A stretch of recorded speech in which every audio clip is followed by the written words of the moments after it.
நாமத்திற்கு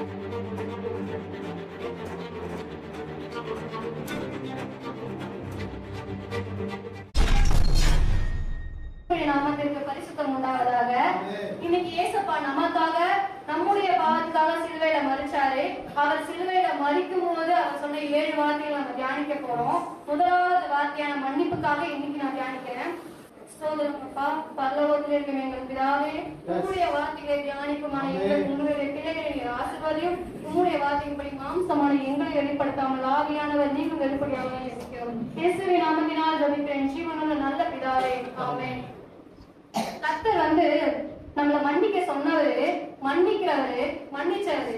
அதை நம்ம 3 விதமா பார்க்க போறோம். நம்மளோட பரிசுத்த வேதாகமத்தின் வழியா நம்ம பார்க்க போறோம். முதலாவதாக தேவன் மன்னிக்க சொன்னவர். மத்தேயு 18:21 அப்பொழுது பேதுரு அவரிடத்தில் வந்து, ஆண்டவரே, என் சகோதரன் எனக்கு விரோதமாய் குற்றம் செய்து வந்தால் நான் எத்தனை தரம் மன்னிக்க வேண்டும்? 7 தரம் மட்டுமோ என்று கேட்டார். கர்த்தர் என்ன சொல்றாருன்னா, பேதுரு ஏசப்பா கிட்ட கேட்கிறாரு, என் சகோதரன் எனக்கு விரோதமா பாவம் செய்யறான், நான் எத்தனை தரம் அவரை மன்னிக்கட்டும் கேட்கிறப்ப நம்மளுடைய தேவனான நம்முடைய இயேசுநாதர் சொல்லுகிறார், அதற்கு இயேசு 7 தரம் மாத்திரமல்ல 770 தரம் மட்டும் என்று உனக்கு சொல்லுகிறேன். 7 தரம் மட்டும் நீங்க மன்னிச்சா பத்தாது. மனப்பூர்வமா மன்னிக்கிற ஒவ்வொரு மன்னிப்பும் கர்த்தரால மன்னிக்கப்படுது. அதுதான் நம்ம கர்த்தர் மன்னிக்க சொல்றதுக்கான ஒரு விதம். அப்படியே பார்க்கணும். 22வது வசனம் 26 அதே இடத்துல 27வது வசனம் பாருங்க. ஒரு ஊழியக்காரன் இருக்காரு. அந்த ஊழியக்காரன் தனக்கு கீழே தனக்கு மேல இருக்கிற தன்னுடைய ஆண்டவர் கிட்ட போய் என்ன கேட்கிறாருன்னா, அப்பொழுது அந்த ஊழியக்காரன் தாழ விழுந்து வணங்கி, ஆண்டவனே, என்னிடத்தில் பொறுமையாயிரும், எல்லாவற்றையும் உனக்கு கொடுத்து தீர்க்கிறேன் என்றார். அவர் ஏற்கனவே அவங்க ஆண்டவன் கிட்ட நிறைய கடனுக்காக வாங்கியிருக்காரு. ஆனாலும் அதை அடைக்க முடியாத சூழ்நிலையில தன்னோட ஆண்டவர் கிட்ட போய் மன்னிப்பு கேட்கிறாரு. அப்ப அவரோட ஆண்டவர் சொல்றது என்னன்னா, 27வது வசனத்துல, அந்த ஊழியக்காரனுடைய ஆண்டவன் மனம் இறங்கி, அந்த ஊழியக்காரனுடைய ஆண்டவன் அந்த இடத்துல மனம் இறங்கினதுனால அவனை விடுதலை பண்ணி கடனையும் அவனுக்கு மன்னித்து விட்டார். அவர் விடுதலையும் செஞ்சாரு, அவரோட கடனையும் அவருக்கு மன்னிச்சாரு. இந்த இடத்துல தேவன் நம்மளை மன்னிக்க சொல்றாரு. ஒரு ஊழியக்காரராகவும் நம்ம நல்ல ஒரு தேவ பிள்ளைகளா இருக்கும் பொழுது நம்முடைய பாவங்களை எப்படி நம்ம ஊழியக்காரன் நம்மளை மன்னிக்கிறாங்களோ அது போல நமக்கு எதிர்பார்க்கிறாங்களோ நம்ம மன்னிக்க தெரியும். இதான் தேவன் மன்னிக்க சொல்றாரு. அதே ஊழியக்காரன் என்ன பண்றாருன்னா, அவருக்கு கீழே ஒரு ஊழியக்காரன் வேலை பாக்குறாரு. அவர்கிட்ட போய் அவர் எதிர்படும் போது அவர்கிட்டே கேட்கிறாரு, ஆண்டவரே, என்னுடைய கடனை மன்னித்தரணும்னு கேட்கிறாரு. 35ல என்ன ஆகுதுன்னா, அவருக்கு அந்த ஊழியக்காரன் சொல்ற, நீ என்னோட கடனை நீ மன்னிக்கிற, நான் உன்னை மன்னிக்க மாட்டேன், நீ எனக்கு தீர்த்தே ஆகணும்னு சொல்லும் பொழுது அவருடைய ஊழியக்காரனை பார்த்து, அப்பொழுது அவனுடைய ஆண்டவனான 32 மத்தேயு 32ல, அப்பொழுது அவனுடைய ஆண்டவன் அவனை அழைப்பிட்டு, பொல்லாத ஊழியக்காரனே, நீ என்னை வேண்டிக் கொண்ட பதியினால் அந்த கடன் முழுவதையும் உனக்கு மன்னித்து விட்டேன். நீ என்னை வேண்டிக் கொண்ட உன்னை நான் மன்னிச்சேன், அதே தானே நீ உனக்கானவங்களுக்கும் செய்யணும்னு அவர் சொல்றாரு. அப்படி இருக்கும்போது நம்ம எப்படி நமக்கு ஒருத்தவங்க மன்னிக்கிறாங்களோ அதே போல நாமும் நம்ம செய்யறாங்களோ நம்ம மன்னிக்க தெரியணும். இதெல்லாம் மத்தேயு 19:18-35 வசனத்துல, நீங்களும் அவனவன் தன் சகோதரன் செய்த தப்பிடங்களை மனப்பூர்வமாய் மன்னியாமல் போனால் என் பரம பிதாவும் உங்களுக்கு இப்படியே செய்வார் என்று சொல்லுகிறார். அப்ப நம்மளோட பாவம் நமக்கு மேல மன்னிக்கும் போது நமக்கு கீழே இருக்கிறவங்க நம்ம மன்னிக்கணும்னு இந்த இடத்துல நம்மளுடைய தேவன் நமக்கு சொல்றாரு. இதுதான் கர்த்தர் நமக்கு மன்னிக்க சொன்னதுக்கான வார்த்தை. நாம பண்ற பாவத்துக்காக தன்னோட பிதா கிட்ட நமக்காக பரிந்து பேசுகிறார். அந்த தேவன் நமக்கு மன்னிக்கிறவரா இருக்கிறார். தேவன் நமக்காக இந்த இடத்துல இந்த நாள்ல மறிச்சாரு. கிருபாகர வழியா உலகத்துல இருக்க எல்லா உயிர்களுக்காகவும் தேவன் மறிச்சாரு. அதற்காக தான் அவர் இந்த நாள்ல நாம் இந்த வார்த்தைகளை தியானிக்கிறோம். அடுத்ததா கர்த்தர் மன்னித்தவரை நம்ம பார்க்க போறோம். யோவான் 8:11 வசனம், அதற்கு அவர் இல்லை ஆண்டவரே என்றார். இயேசு அவரை நோக்கி, நான் உன்னை ஆக்கினைக்குள்ளாவதாக்கியதில்லை, நீ போ, இனி பாவம் செய்யாது என்றார். அப்படின்னா இந்த இடத்துல ஒரு விபச்சார ஸ்திரியை நம்ம பாக்குறோம்.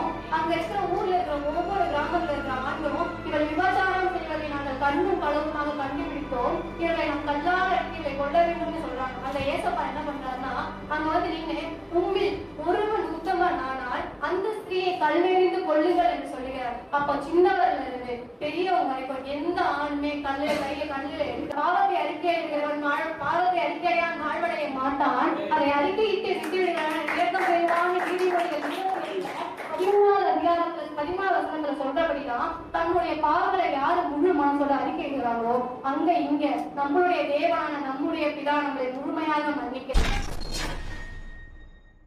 கர்த்தருடைய பரிசுத்த நாமத்திற்கு அதிகமாய் மகிமை உண்டாகுங்க. கர்த்தர் இந்த நாளில கூட இரண்டாவது வார்த்தையை கர்த்தர் சமூகத்துல இரண்டாவது வார்த்தையாக இருக்கிற ரட்சிப்பு என்கிற வார்த்தையை தியானிக்க முடியாது. இந்த சமூகத்துல அடிமையை கர்த்தர் மறைத்து தேவன் இந்த இடத்துல நீங்க வெளிப்படணும். மாம்சமான எண்ணங்கள் சிந்தனைகள் செயல்கள் எல்லாம் தேவன் மறைத்து நீங்க வெளிப்பட போறீங்க. நாங்கள் சிறுதும் கர்த்தருடைய பரிசுத்த ஆவியாளர் நீங்கள் பெருகும்படியாய் உங்களுடைய கரத்துல வெறுமையாய் ஒப்புக் கொடுக்கிறோம். ஆவியானவர் ஆசீர்வதியும் இயேசுவின் நாமத்தினால பிதாவே ஆமென். இன்னைக்கு பேசுகிற வார்த்தை ரட்சிப்பு. லூக்கா 23:39 வசனம். அன்றியும் சிலுவையில் அறையப்பட்டிருந்த குற்றவாளிகளில் ஒருவன், நீ கிறிஸ்துவானால் உன்னையும் எங்களையும் ரட்சித்துக் கொள் என்று அவரை கண்டான். மற்றவன் அவனை நோக்கி, நீ இந்த ஆக்கினைக்கு உட்பட்டவனா இருந்தும் தேவனுக்கு பயப்படுகிறது இல்லையா அப்படின்னு.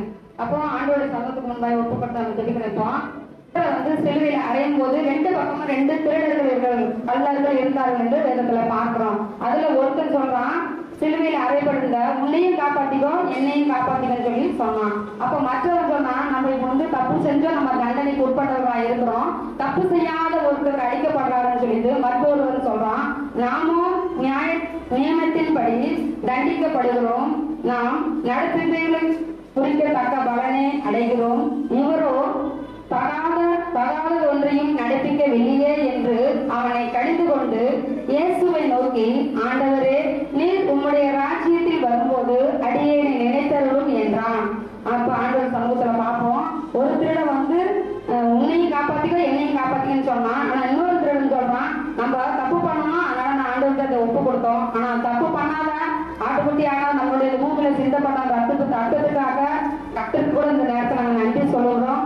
அந்த நாளை நினைவு கூர்ந்துதான் அந்த திருடன் ஆண்டு சொல்றான், அவன் மனம் திரும்பினான். ஒரு திருடன் மனம் திரும்பல, ஆனா இன்னொரு திருடன் மனம் திரும்பினால்தான் அவன்கிட்ட ஒரு ரட்சிப்பு வந்தது.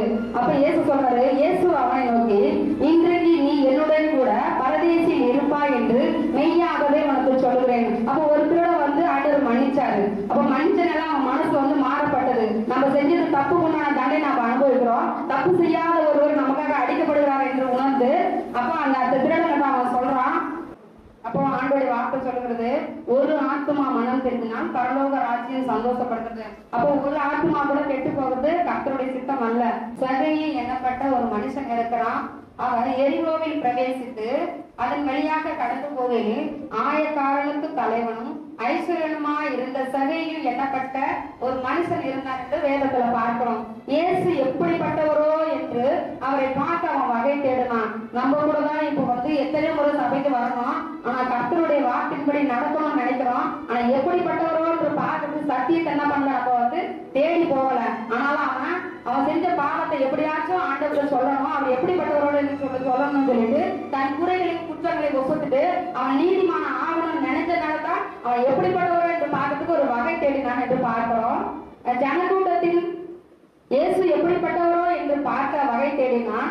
அவன் குள்ளனானபடினால் ஜனக்கூட்டத்தில் அவரை காணக்கூடாமல் அவர் போகும் வழியில் முன்னாக ஓடி பார்க்கபடி காட்டத்தை மரத்துல ஒரு ஏறினான். அப்ப அவன் குள்ளனா இருந்தா நம்ம போய் இந்த கூட்டத்துல போய் நம்ம பார்க்க முடியாது. நம்ம போய் இப்ப ஆண்டவர் பார்க்க போறோம்னா எல்லாரும் என்ன சொல்லுவாங்க, இவன் குள்ளனா இருக்காவன், இவன் போய் பார்க்க முடியாது. அப்ப நம்ம மரத்துல ஹைட்டா ஏறி பார்த்தா ஆண்டவரை பார்த்துக்கலாம். அவனோட விசுவாசம் இருந்தது. இயேசு அந்த இடத்தில் வந்த போது அண்ணாந்து பார்த்து அவனை கண்டு, நம்ம இயேசுக்காவன் எப்படிப்பட்டவரோன்னு பார்க்க அவன் வகை தேடனாலதான் இயேசு அவனை நோக்கி பார்க்கும்படியாய் பிதா உதவி செய்திருக்கிறார். இயேசு அந்த இடத்தில் வந்த போது அண்ணாந்து பார்த்து அவனை கண்டு, சகைவே, நீ சீக்கிரமா இறங்கி வா, இன்றைக்கு உன் வீட்டில் தங்க வேண்டும் என்றார். நம்ம கூட ஆண்டவருடைய சமூகத்துக்குள்ள ஆண்டவரை தேடி போனாதான் நம்ம வீட்டுக்கு ஆண்டவரை தங்க முடியும். அவன் சீக்கிரமா இறங்கி சந்தோஷத்தோட அவரை அழைத்து கொண்டு போனான். அப்ப நம்ம தேடி போகிற போதுதான் ஆண்டவர் சந்தோஷமா அழைத்து கொள்ள முடியும். அதை கண்ட யாவரும் இவன் பாவியான மனுஷனிடத்தில் தங்கும்படி போறான் என்று முறுமுறுத்தார்கள். நம்ம கூட போவோம், இவங்க ஆண்டோடைய பிள்ளைங்க சர்ச்சுக்கு போறாங்க, இவங்க வீட்டுல இப்படி கஷ்டம் நடக்குது, சண்டை போடுறாங்க அப்படின்னு சொல்லி நமக்கு விரோதமா இந்த உலகத்தின் காரியமா நம்ம அநேகர் சொல்லுவாங்க. ஆனா நம்ம யார் பார்க்க கூடாது, உலகத்தின் சார்ந்த காரியங்களை நம்ம பார்க்க கூடாது. அவனுக்கும் அப்படிதான் ஒரு சூழ்நிலை வந்துச்சு. அவன் எப்படிப்பட்டவரோ என்று பார்க்கலாம், அவனுக்குள்ள ஒரு ஏவுதல் ஏதோ ஒரு இருதயத்துல அவனுக்குள்ள இருக்குது. அதுதான் பாருங்க, சகை நின்று கர்த்தரை நோக்கி, ஆண்டவரே என் ஆஸ்திகளில் பாதியை கொடுக்கிறேன். நம்ம யாருன்னா கொடுப்போமா? அவன் ஏதோ ஒரு தப்பு பண்ணியிருக்கான். ஆஸ்திகளில் பாதியை கொடுக்கிறேன். நான் ஒருவரிடத்தில் எதையாலும் அநியாயமாய் வாங்கினது உண்டா, நாளை தனியாக திரும்பி கொடுக்கிறேன். அப்போ நம்ம என்ன பாக்குறோம்?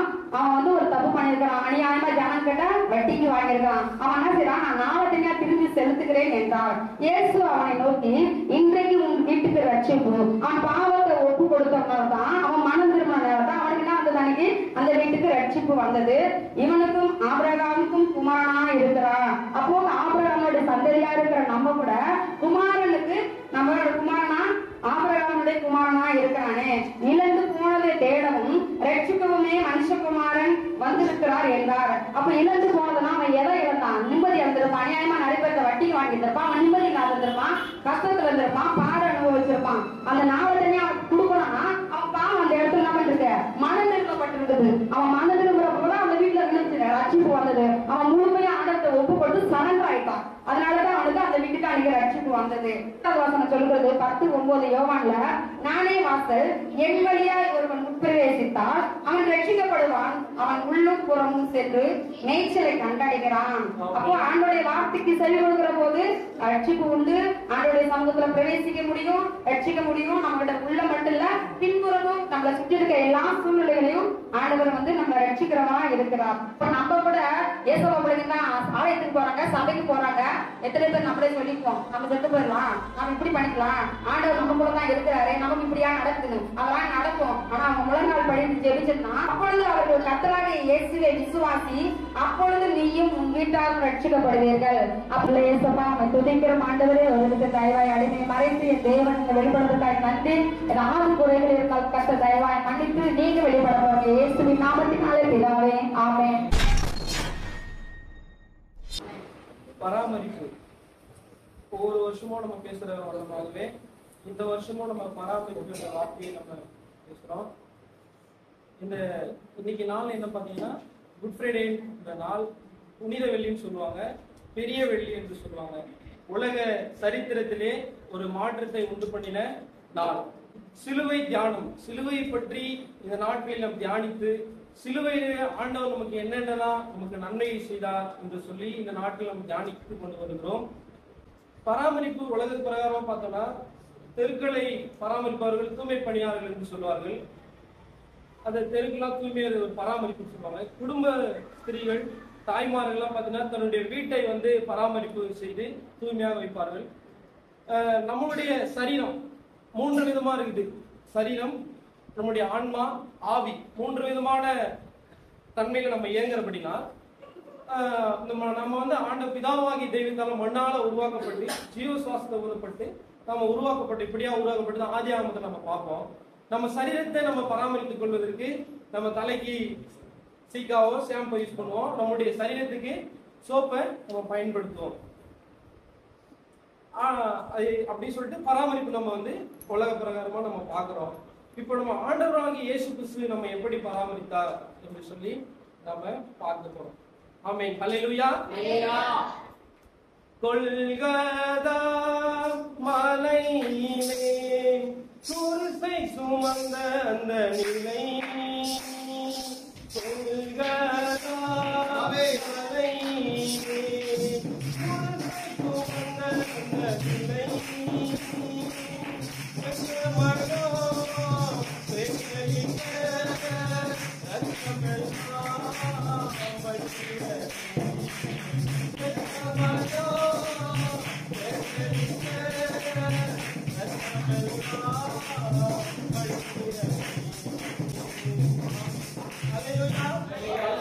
சிலுவையிலே கொல்கதா மலையிலே நம்முடைய ஆண்டவராகிய இயேசு கிறிஸ்து கன்னி மரியாளிடத்திலே ஒரு குற்றமில்லாத தெய்வமாய், ஒரு பரிசுத்த தெய்வமாய் கன்னி மரியாளிடத்திலே பிறந்தார். பரிசுத்த ஆவினாலே கிருபையாய் பிறந்தார். பிதாவினிடத்திலிருந்து நம்மை உண்டாக்கின நம்முடைய கர்த்தராகிய பிதாவினிடத்திலிருந்து பரிசுத்தாவின் நிழலாட்டம் செய்து கர்ப்பவதியாகி ஒரு பிள்ளையை பெற்று அவர் பரிசுத்தமாய் பிறந்தார். அந்த அவர் உண்டாக்கின அவர் உருவான விதமே பரிசுத்தமானது. ஆண்டவராக இயேசு கிறிஸ்து நம்முடைய கரங்களிலே அவர் ஆணிகள் அடிக்கப்பட்டது, அவர் கால்களிலே கூர்மையான ஆணிகள் அடிக்கப்பட்டது, சிலுவை மரத்துல அவரை தொங்க விட்ட இன்னைக்காக கொடுக்கப்பட்ட அந்த வார்த்தை பராமரிப்பு என்ற வார்த்தையை நாம் வாசிக்கும் பொழுது சுவிசேஷ புஸ்தகம் யோவான் எழுதின 19ஆம் அதிகாரம் 26வது வசனம் பராமரிப்பு என்ற வார்த்தையை சொல்லுகிறது. நீங்க படிக்க வேணாம், நான் சீக்கிரமா முடிச்சிடுறேன். எனக்கு கொடுக்கப்பட்ட 10 நிமிஷத்துல நான் முடிக்க விரும்புறேன். அப்பொழுது இயேசு தம்முடைய தாயையும் அருகே நின்று தமக்கு அன்பாயிருந்த சீஷனை கண்டு தம்முடைய தாயை நோக்கி, ஸ்திரியே அதோ உன் மகன் என்றார். பின்பு அந்த சீஷனை நோக்கி, அதோ உன் தாய் என்றார், இதோ உன் மகன் என்றார். மாத்தி மாத்தி இதோ. அப்பொழுது இயேசு தம்முடைய தாயை நோக்கி இதோ உன் மகன் என்றார். அந்த சீஷனை நோக்கி அதோ உன் தாய் என்றார். அது நம்ம பாக்குறோம். இங்க ஒரு ஆல்டர்னேட் பாக்குறோம். தன்னுடைய ஒரு சந்தடியில தன்னுடைய சொட்ட தன் கையில கால்ல தன்னுடைய தலையில ரத்தம் சொட்ட தன்னுடைய சௌந்தரியமான தெய்வம், அழகுள்ள தெய்வம், அழகை எழுந்து மேனி எழுந்து தன்னுடைய சௌந்தரியனா மிகவும் சிவப்பான தெய்வமா, மிகவும் உயரமானவர், நல்ல ஒரு உயரம், நல்ல ஒரு அழகு, நல்ல ஒரு கலருள்ள தெய்வம், சௌந்தரியமான தெய்வம், தன்னுடைய ரத்தம் எல்லாம் சிந்தி ஒரு அகோர கோலமா இருக்கிற அந்த நிலையில கூட ஒரு பராமரிப்பு என்ற ஒரு வார்த்தையை அங்கு பேசுறாரு. ஆண்டவருடைய பொன்மொழியான வார்த்தை என்னன்னா, பரிதவிக்கப்பட்ட நிலைமையில் இருக்கிற தன்னுடைய தாய், ஒரு தாய் பாத்தீங்கன்னா தாயுடைய உலகத்திலே பெரிய அன்பு. இயேசு கிறிஸ்துக்கு அப்புறம் உலகத்திலே பெரிய அன்பு பார்த்தா தன்னுடைய ஜீவனை கொடுக்கிற அன்பு. அந்த அன்பு தான் இங்க வெளிப்படுது. உலகத்திலே ஒரு காதலன் காதலியை லவ் பண்ண உலகபுரமா நேசிப்பாங்க. தன்னுடைய இரண்டாவது தாய் தன்னுடைய மகனை நேசிப்பாங்க. அப்படிப்பட்ட தாய் அங்க நிக்கிறாங்க. அவங்க பரிதவிக்கப்பட்ட நிலைமையில இருக்கும் பொழுது அந்த சீஷன், தனக்கு அன்பான ஒரு சீஷன், தன் மார்பிலே இருந்த யோவான் அந்த சீஷனை பார்த்து அவங்க இதோ ஒரு தாய் அப்படின்னு சொல்லிட்டு ஆல்டர்னேட் பண்ணி அவங்க ஒரு ஆறுதல் உண்டு பண்ணி அவங்க ஒரு தன்னுடைய கடமையை சீராய் முடிக்கிறார். அதை நம்ம பார்க்க, ஏன் ஆண்டவர் நமக்காக சிலுவையில ரத்தம் சிந்தப்படணும், அவர் காலில் ஆணி வைக்கப்படணும், ஏன் அவர் தலையில முள்முடி சுமக்கப்படணும் என்று பார்க்கும் பொழுது, பஞ்சாப் மாநிலத்துல சாது சுந்தர் சிங் என்று ஒரு மனிதன் இருக்கிறாரு. அவர் இருந்தாரு. அவர் ஒரு சீக்கிய மதத்தை சார்ந்தவர். அவருக்கு ஒரு தேடல். என்ன தேடல் பாத்தீங்கன்னா, இந்த உலகத்துல உண்மையான தெய்வம், பெரிய பணக்காரர் கோடீஸ்வரரு, ஆனா அவருக்கு ஒரு சமாதானம் இல்லை, அவருக்கு ஒரு நிம்மதி இல்லை. அவர் தேடி ஒரு உண்மையான தெய்வம் எதுதான் ஒரு தேடும் பொழுது ஆண்டவரே அவருக்கு பரிசுத்த ஆண்டவராக இயேசு கிறிஸ்துவே அவருக்கு பிரத்யட்சமா ஒரு முடிவு தருவார். அவருடைய இடைப்பட்டு பேசி கர்த்தரே உண்மையான தெய்வன் என்று, ஆண்டவர் தான் இயேசு கிறிஸ்து உண்மையான தெய்வன் என்று அவர் அறிந்து அவரு காடுகள்ல போயிட்டு ஜெபிப்பாராம். ஆண்டவர் அவரோட இடைப்படுறதுனால ஆண்டவரே டைரக்டா பேசுவார். ஒரு மனிதன் பேசுகிற வண்ணமா ஆண்டவர் அவரோட பேசுகிற பொழுது ஒரு நல்ல விசாரமான காடுகள்ல போயிட்டு அவரு ஜெபிக்கும் பொழுது அங்க ஒரு மூங்கில் மரம் இருந்தான். அந்த மூங்கில் மரம் ஒன்றோடு ஒன்று ஒராசி, அந்த மூங்கில் மரத்துல பாத்தீங்கன்னா தீ பிடிக்க ஆரம்பிச்சு. தீ பிடிச்ச உடனே பாத்தீங்கன்னா அந்த மூங்கில் மரத்துல ஒரு பறவை கூடு கட்டி இருந்துச்சான். ரெண்டு குஞ்சுகள் இருந்துச்சான். தீ பிடிக்கும் போது அவரும் அதை பாக்குறாராம். அவர் ஜபத்தை விட்டுட்டு அந்த தீ பிடிக்குதே அப்படின்னு சொல்லிட்டு பார்க்க உடனே அவருக்கு அந்த குஞ்சை காப்பாற்றணும்னு நினைக்கிறாரு. ஆனா அவரால் காப்பாற்ற முடியல.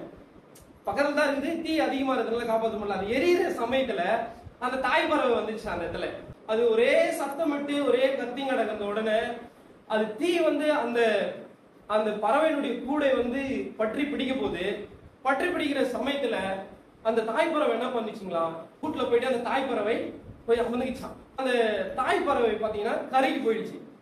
அப்புறமா தீ அமைஞ்ச உடனே அவர் போயிட்டு லைட்டா அப்படி போய் தட்டினாரா. அந்த பறவையை லைட்டா தட்டின உடனே அந்த பறவை தீ பிடிச்சி போய் வந்துச்சான். ஆனா அந்த குஞ்சு, அந்த இருந்த 2 குஞ்சு உயிரோட இங்க ரொம்ப நலமா இருந்துச்சான். அதாவது இது என்ன, ஆண்டு அந்த குஞ்சை எப்படி பராமரிச்சுட்டு பாத்தீங்களா, அந்த தாய் பறவை நம்ம உண்டாக்கி நம்முடைய பரமபிதா தன்னுடைய குமரன்றும் வானத்துக்கு பூமிக்கும் சகல அதிகாரம் படைத்த தெய்வம் நமக்கென்று நித்திய ராஜ்யம் சேர்க்கும்படியாக, அதாவது அக்கினி கடல் நெருப்பிலிருந்து நாமெல்லாம் நம்ம இங்க இருக்கிற ஒவ்வொருவரும் ஆடு மாடுகளை போல நம்ம அழிந்து போகாதபடி, புறஜாதிகளாகிய நாம ஆண்டவரிடத்துல நாம எல்லாம் ஆண்டவரோடு ஐக்கியம், அந்த பாக்கியம் பரலோக பாக்கியம் பெறும்படியாக அந்த அக்கினி கடலில் நாம எல்லாம் போய் அழிஞ்சு போகாதபடி, அதுக்காக ஏன் ஆண்டவர் கைகளிலே ரத்தம் சிந்தப்பட்டது, கால்களிலே ரத்தம் சிந்தப்பட்டது, அவர் தலையிலே ரத்தம் சிந்தப்பட்டது, ஏன் அவர் நமக்காக மரித்தார் என்று நம்ம அறியும் பொழுது இதற்காக தான். நம்ம எல்லாம் அக்கினி கடையில போய் சாகக்கூடாது. ஒரு மனிதனுக்கு பிறப்பு ஒண்ணு இருந்தா மரணம் ஒண்ணு கண்டிப்பா இருக்குது, அது எல்லாருக்குமே தெரியும். பாவ மன்னிப்பு என்பது ரத்தம் சிந்துதல் இல்லாமல் பாவ மன்னிப்பு இல்லை. குற்றமில்லாத தெய்வம், பாவமில்லாத தெய்வம், பரிசுத்தமுள்ள தெய்வம், பிறப்பிலிருந்து வாழ்ந்த சரித்திரம் வரைக்கும் பாத்தீங்கன்னா அவர் ரத்தம் குற்றமில்லாத ரத்தம். அந்த ரத்தம் இன்று நமக்காக சிந்தப்பட்டிருக்கிறது. அந்த ரத்தம் நன்மைக்கான ரத்தம். அந்த ரத்தம் நம்மை பரலோகம் கொண்டு போய் சேர்க்குதான ரத்தம். ஆமென், ஹல்லேலூயா. அந்த விசுவாச நம்பிக்கையோடு தான் இன்னைக்கு அந்த சிலுவை தியானத்தை நம்ம ஒவ்வொரு நாளும் நான் இன்னைக்கு இன்ன வரைக்கும் ஆண்டவரோட பின்மாற்றத்துக்கு அடையாம நான் வைராக்கமா இருக்கிற காரணம்னா, அன்னைக்கு ஒரு 10 வயசுல இந்த தியானம், இந்த சிலுவை, இயேசு கிறிஸ்துவுடைய சிலுவை தியானம் எனக்கு மிகவும் பிடிச்ச ஒரு சத்தியம். இதை இதுக்காக நம்ம நேரம் எடுத்து நம்ம கண்டிப்பா கேட்கணும். எவ்வளவு நாள் பிரசங்கம் கேட்கிறோம், ஒவ்வொரு நாளும் நம்ம தியானிக்க வேண்டிய விஷயம் என்னன்னா அந்த சிலுவை தியானம். இந்த ஆண்டவர் இந்த உலகத்திலே பெரிய அன்பு, நான் மீண்டும் மீண்டும் வலியுறுத்துவேன், தன் ஜீவனை கொடுக்கிற அன்பிலை பார்க்கலாம் வேற அன்பு இல்லை. ஆண்டவர் நம்மை படைத்த தெய்வம், நமக்காக ஜீவனை கொடுத்திருக்கிறார், நமக்காக அவர் ரத்தத்தை சிந்திக்கிறார். அந்த அன்பு நம்ம தினசரி நம்ம காலையில உட்காரும் பொழுது நம்ம நினைக்கிறோம். ஆனா அந்த அன்பு என்னுடைய இருதயத்துல ஆழமா பதிந்தனாலதான் ஆண்டவர் நமக்கு நம்ம இன்ன வரைக்கும் காத்து வர ஆசீர்வதிக்கிறார். அந்த அன்பு இருக்கணும். அந்த இயேசு நமக்காக ரத்த சிந்தனா, இயேசு நமக்காக மரிச்சாரு, நமக்காக உயிரை கொடுத்தாரு, நமக்காக பரலோக ராஜ்யம் ஒண்ணு இருக்குது. அதுக்காக தான் இந்த சிலுவை, இந்த ஒரு எண்ணம் நமக்கு இருக்கணும். அந்த தாய்ப்பறவை போல நம்மளும் அந்த நரகத்துல அழிந்து விடாதபடி ஆண்டவர் நம்மை பராமரித்தார். அண்டசராரத்தை உண்டாக்கின தேவன் போய் யாரா போயிட்டு சிலுவையில் அறைய முடியுமா? எல்லாரும் கிண்டல் பண்ணுவாங்க பசங்க. இயேசு அவரே சிலுவையில் வச்சாங்க, அவரே தப்பி வச்சுக்க முடியலையா? ஃப்ரெண்ட்ல என்ன கேள்வி எழுப்பாங்க. அதாவது அவர் கேள்வி எழுப்பும் போது அங்க குற்றம் செய்கிற மனிதனுக்கு தான் சிலுவை, அந்த யூதர்கள் ரோம அரசாங்கம் அந்த சிலுவையை மரணமா கொடுப்பாங்க. ஒரு சாதாரண மனுஷனுக்கு அந்த சிலுவை மரணமா கொடுக்கறாங்க. தப்பு செய்யறவங்களுக்கு குற்றமில்லா யூத மக்கள் பொறாமை கொண்டு அவர் சிலுவையில் எதுவுமே அரைஞ்சாங்க. அந்த சாதாரண மக்களுக்கு கொடுக்கும் பொழுது 11 மணி நேரம் அவன் சிலுவையிலேயே தொங்கப்பட்டிருப்பான். ஆனா நம்முடைய ஆண்டவராகிய இயேசு கிறிஸ்து பாத்தீங்கன்னா 6 மணி நேரம் மட்டும்தான் அவர் சிலுவையில் இருந்தார். எத்தனை மணி நேரம் இருந்தாரா? 6 மணி நேரம். ஏன்னா அவர் தம்மைதாமே சிலுவைக்கு மரணத்துக்கு நம்ம ஒப்பு கொடுத்தார். அவரை யாரையும் போயிட்டு பிடிச்சி, அவர் கடல் மேல நடந்தவர். அவர் வரலாறு எடுத்து பாருங்க, அவர் ஹிஸ்டரி எடுத்து பார்த்தா அவர் கடல் மேல நடந்தவர். அவர் மரித்தவரை உயிரோடு எழுப்பிட தெய்வம், குருடருக்கு பார்வை கொடுத்தவர். அப்படிப்பட்ட தெய்வத்தின் போயிட்டு சிலுவையில் எடுத்து அரைஞ்சிட முடியுமா? முடியாது. அதான் ஆண்டவர் நமக்காக நம்மை தாமே ஒப்பு கொடுத்து நம்ம மேல் வைத்த அன்பு. எதை சிலுவையில் என்னத்தை சுமந்தாரா? தன்னுடைய பாவத்தை சுமந்தார். பேதுரு புஸ்தகத்தில் இருக்குது, அவரை சிலுவையில என்ன சுமந்தாரா? பாவத்தை சுமந்தார். முற்பிதாக்கள் செய்த பாவம், தன்னுடைய தகப்பனார் செய்த பாவங்கள், நம் பாட்டனார் செய்த பாவங்கள், இன்னும் நான் ரசிக்கப்படல, நம்ம மேலேயும் அது இருக்குது. அதுக்காக நம்ம அந்த சிலுவை தியானத்தை வார்த்தைகளை சொல்லி ஒவ்வொருவரும் நம்ம ஜெபிக்கிறோம். என்னுடைய தகப்பனார் செய்த பாவத்தை மன்னியும், எனக்காக ரத்த சிந்தினாரு. அந்த வைராக்கியம், ஆண்டவருக்காக ஒரு தியாக உணர்வு நமக்கு வரணும். இந்த சத்தியத்தின் மூலமா இந்த சிலுவை தியானத்துக்கு நம்மளும் நன்மை பெற்றுக்கணும். பிற மக்களுக்கு அந்த நன்மையை கொண்டு போய் நம்ம சேர்க்கணும். பேதுரு 2ஆம் அதிகாரம் 24வது வசனம். நாம் பாவங்களுக்கு செத்து நீதிக்கு பிழைத்திருக்கும்படிக்கு அவர் தாமே தமது சரீரத்திலே நம்முடைய பாவங்களை சிலுவை மேல் சுமந்தார், அவருடைய தழும்புகளால் குணமானீர்கள். ஆமென், ஹல்லேலூயா.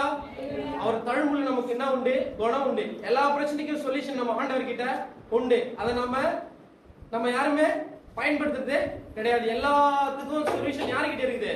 நம்ம ஆண்டவர் கிட்ட இருக்குது. நம்மளுக்கு குணமாக்குற தெய்வம், நம்முடைய பாவங்களை சுமந்த தெய்வம். மத்தேயு 8:17 நம்முடைய பலவீனங்களையும் நம்முடைய நோய்களையும் சுமந்தார் என்று அதற்கு இருக்கும். படிங்க. நம்முடைய பலவீனங்களை ஏற்றுக்கொண்டு நம்முடைய நோய்களை சுமந்தார் என்று ஆமென். அவர் நம்முடைய பலவீனங்களை எல்லாம் சுமந்தார். அவர் நம்முடைய நோய்கள் எல்லாம். இன்னைக்கு அந்த பெரிய வெள்ளி, குட் ஃப்ரைடே, அந்த புனித வெள்ளியில நமக்காக இதெல்லாம் இவ்வளவு ஒரு சரித்திரத்தை அவர் படைத்தார். கலாத்தியர் 3:13 மரத்திலே தூக்கப்பட்ட எவனும் சபிக்கப்பட்டவன் என்று எழுதியிருக்கிறபடி கிறிஸ்து நமக்காக சாபமாகி நியாய பிரமாணத்தின் சாபத்திற்கு நம்மை நீங்களாக்கி மீட்டுக் கொண்டார். அவர் நீதி உள்ள தேவன். அவர் எப்படிப்பட்ட தேவன்? நீதி உள்ள தேவன். அவர் நியாயம் உள்ள தேவன். நீதியின்படியாக நியாயத்தின்படியாகவே அவர் நீதியாய் நியாயமாய் அவர் ரத்தம் சிந்தி அவரால் டைரக்டா, அவர் படைச்சவரால் டைரக்டா நம்மளால மீட்க முடியும். அவர் நம்முடைய ஆண்டவர் ஒரு ஜெபம் நம்ம ஜெபிச்சா கூட அதுல நீதி நியாயம், அந்த ஜெபம் நமக்கு கேட்கப்படாது. நீதியாய் நியாயமாய் அவர் பிசாசின் தலையை நசுக்கினார். அதாவது நம்முடைய தலையில முள்முடி சுமத்தப்பட்டது எதற்காக? நம்முடைய சாபம் எல்லாம் நீக்கும்படியாக அவர் நமக்காக முள்முடியை சுமந்தார் என்று வேதம் சொல்லுகிறது. வாழ்க்கையில இருக்க சாபத்துக்காக ஜெபம் பண்ணுங்க. நம்முடைய இருக்கிற பாவத்தை சிலுவை தியானத்துல வீட்டுக்கு போயிட்டு ஜெபம் பண்ணுங்க, இங்கேயும் ஜெபம் பண்ணுங்க. எல்லாம் நம்முடைய சாபம், நம்முடைய பலவீனம், நம்முடைய நோய்கள், நம்முடைய பாவங்கள் அவர் இந்த வேளையில நீ குற்றமில்லாத ரத்தம் இந்த வேளையில ஒவ்வொருவர் மேலும் தெளிக்கப்படட்டும் ஆண்டவரே. இயேசு கிறிஸ்துவின் ரத்தம் சகல பாவங்களை நீக்கி நம்மை சுத்திகரிக்கும் என்ற வார்த்தைப்படியா உங்களுடைய காயங்களாலே உங்களுடைய ரத்தத்தினாலே எங்களுக்கு சமாதானமும் மீட்பும் ஆண்டவரே. கர்த்தாவே, நீர் எங்களை ரத்தத்தை சிந்தி எங்கள் ஆத்மாவிலே படிந்திருக்கிற எல்லா ஆண்டவரே பாவங்களையும் ஆண்டவரே எங்களை மரணம் வந்து எங்களை வாரிக்கொள்ளாது கொள்ளும் வரைக்கும் நாங்கள் உணராது இருந்தோம். ஆனாலும் கர்த்தர் நீர் எங்களுக்காக ரத்தம் சிந்தி எங்களை மீட்டீர். புறஜாதி மக்களா இருந்த எங்களை அப்பா நீர் உங்களுடைய ரத்தத்தை சிந்தி மீட்டீர் ஆண்டவரே. இந்த வேளையில ஒவ்வொரு மேலும் இயேசு கிறிஸ்துவின் ரத்தம் தெளிக்கப்படட்டும், ஒவ்வொருவரையும் பரிசுத்தப்படுத்தும், ஒவ்வொருவரையும் சுத்திகரிக்கும்படியா வியாதியுள்ளவர்களை விடுதலையாக்கும் ஆண்டவரை. ஜென்ம சாபத்திலே கர்த்தர் விடுதலையாக்கும்படியாக நாங்கள் ஜெபிக்கிறோம் ஆண்டவரே. ஒவ்வொரு நாளும் உங்களுடைய ரத்தத்தையும் உங்களுடைய வசனத்தையும் சொல்லி கர்த்தரை கிருபை செய்யும்படியாக நான் ஜெபிக்கிறேன் ஆண்டவரே. கர்த்தர் அப்படியாய் செய்கிற கிருபைகளுக்காய் நன்றி. நித்திய ராஜ்யத்துக்கு தகுதியுள்ள ஒவ்வொரு ஆத்மாவாய் கர்த்தர் எங்களை மாற்றும்படியாய் ஆசீர்வதியும், ஒவ்வொரு காரியத்தையும் பலப்படுத்தும். இயேசுவின் மூலம் பிதாவே, ஆமென். 9ஆம் மணி நேரத்தில் இயேசு ஏலி ஏலி லாமா சபக்தானி என்று மிகுந்த சத்தமிட்டு கூப்பிட்டார். அதற்கு என் தேவனே என் தேவனே ஏலினை கைவிட்டு என்ற அர்த்தமா. இந்த வாக்கு தத்துவம் ஆண்டவர் கல்வாரி சிலுவையில 4வது வார்த்தையாக பேசுகின்றார். அப்போ அவருடைய 6 மணி நேரம் சிலுவையிலே அவர் அந்த வெயிலில சிலுவையிலே அவர் 6 மணி நேரம் தொங்கிருக்கிறார். ஆக மொத்தம் 18 மணி நேரம் ஜெபம் பண்ணிட்டு அந்த ஜெபம் பண்ணி அவரை பிடித்து கையில விளைவிட்டு அவர் கூப்பிட்டு அந்த சிறையில அடைத்த நேரத்திலிருந்து தன் ஜீவனை விடுகிற நேரம் வரை ஏறக்குறைய 18 மணி நேரம் அவர் தண்ணி குடிக்காம அவருடைய சரீரத்துல வேதனையோடும் அடி வாங்கி அவர் காலை துப்பி கன்னத்தால் அறிந்து அவரை பலவிதமான அலங்கோலப்படுத்தி ஆண்டவரை கேவலப்படுத்தி அவமானப்படுத்தி அவரை சிலுவையிலே கொண்டு போய் சேர்த்தார்கள். பிரியமானவர்களே, சிலுவையில 6 மணி நேரம் தொங்கும் பொழுது 4வது வார்த்தை பேசுறாரு. ஏலி ஏலி லாமா சபக்தானி, என் தேவனே என் தேவனே ஏலினை கைவிட்டு. அவரும் மனுஷன், அதாவது தேவாதி தேவன், அவன் ராஜாதி ராஜாவின் ஆண்டவர் மனுஷனாக பூமிக்கு வந்தனால அவருக்குள்ள ஒரு உடல் சோர்வு இருந்தது, ஒரு தவிப்பு இருந்தது, ஒரு உணர்வு இருந்தது, ஒரு வேதனை இருந்தது. ஆமென் ஆமென் ஹல்லேலூயா. மனுஷனிடத்துல மனுஷன் தான் பேச முடியும் இல்லைங்களா? மனுஷத்துல யார் பேச முடியும்? ஒரு மிருகமோ ஒரு விலங்கோ அல்லது ஒரு பறவையோ அல்லது ஒரு பூச்சோ அது பேச முடியாது. ஆகையினால ஆண்டவர் மனுஷனிடத்துல மனுஷனாக தான் போகணும்னு சொல்லி அவங்க 2024 ஆண்டுகளுக்கு முன்பாக தேவன் மனிதனாக பூமிக்கு வந்தார். அப்ப அவர் வந்து நம்மளை போல இந்த பூமியில எத்தனை வருஷம் வாழ்ந்தார் தெரியுங்களா? மொத்தம் 33 வருஷம் வாழ்ந்தார். அல்லேலூயா. 30 வருஷம் தன் பெற்றோர்களுடன் அவர் என்ன பண்ணாரு? வாழ்க்கையை செலவிட்டார். 3 வருஷம் ஆமென் சீசரோடு கூட தன்னுடைய ஊழியத்தின் பாதையில 3 வருஷம் ஆண்டவருடைய ஊழியத்தை செய்தார். அநேகரை சுகமாக்கினார், அநேகரை விடுதலையாக்கினார். ஆமென். ஏசாயா புத்தகத்துல 53ஆம் அதிகாரம் 4வது வாசிக்கும்போது சொல்றாரு. ஏசாயா 53:4 சொல்றாரு. என்ன வாசிக்கிறோம்? வாசிக்க போலாம். மெய்யாகவே எடுத்து டக்குன்னு வாசிக்க போலாம். மெய்யாகவே அவர் நம்முடைய பாடுகளை ஏற்றுக்கொண்டு நம்முடைய துக்கங்களை சுமந்து கொண்டார். ஆமென். நாமும் அவரை தேவனால் அடிபட்டு வாதிக்கப்பட்டிருக்கிறார் என்று சிறுமைப்பட்டார் என்று எண்ணினோம். அப்புறம் அவர் நம்முடைய மீறுதல் நிமித்தம் காயப்பட்டு நம்முடைய அக்கிரமங்கள் நிமித்தம் அவர் ஒதுக்கப்பட்டார். நமக்கு சமாதானத்தை உண்டு கொண்ட தண்டனை ஆக்கினை அவர் மேல் வந்தது. ஹல்லேலூயா. பாருங்க, அப்போ அவர் நம்முடைய சுகவாழ்வு சுகமாயிருக்கிறது.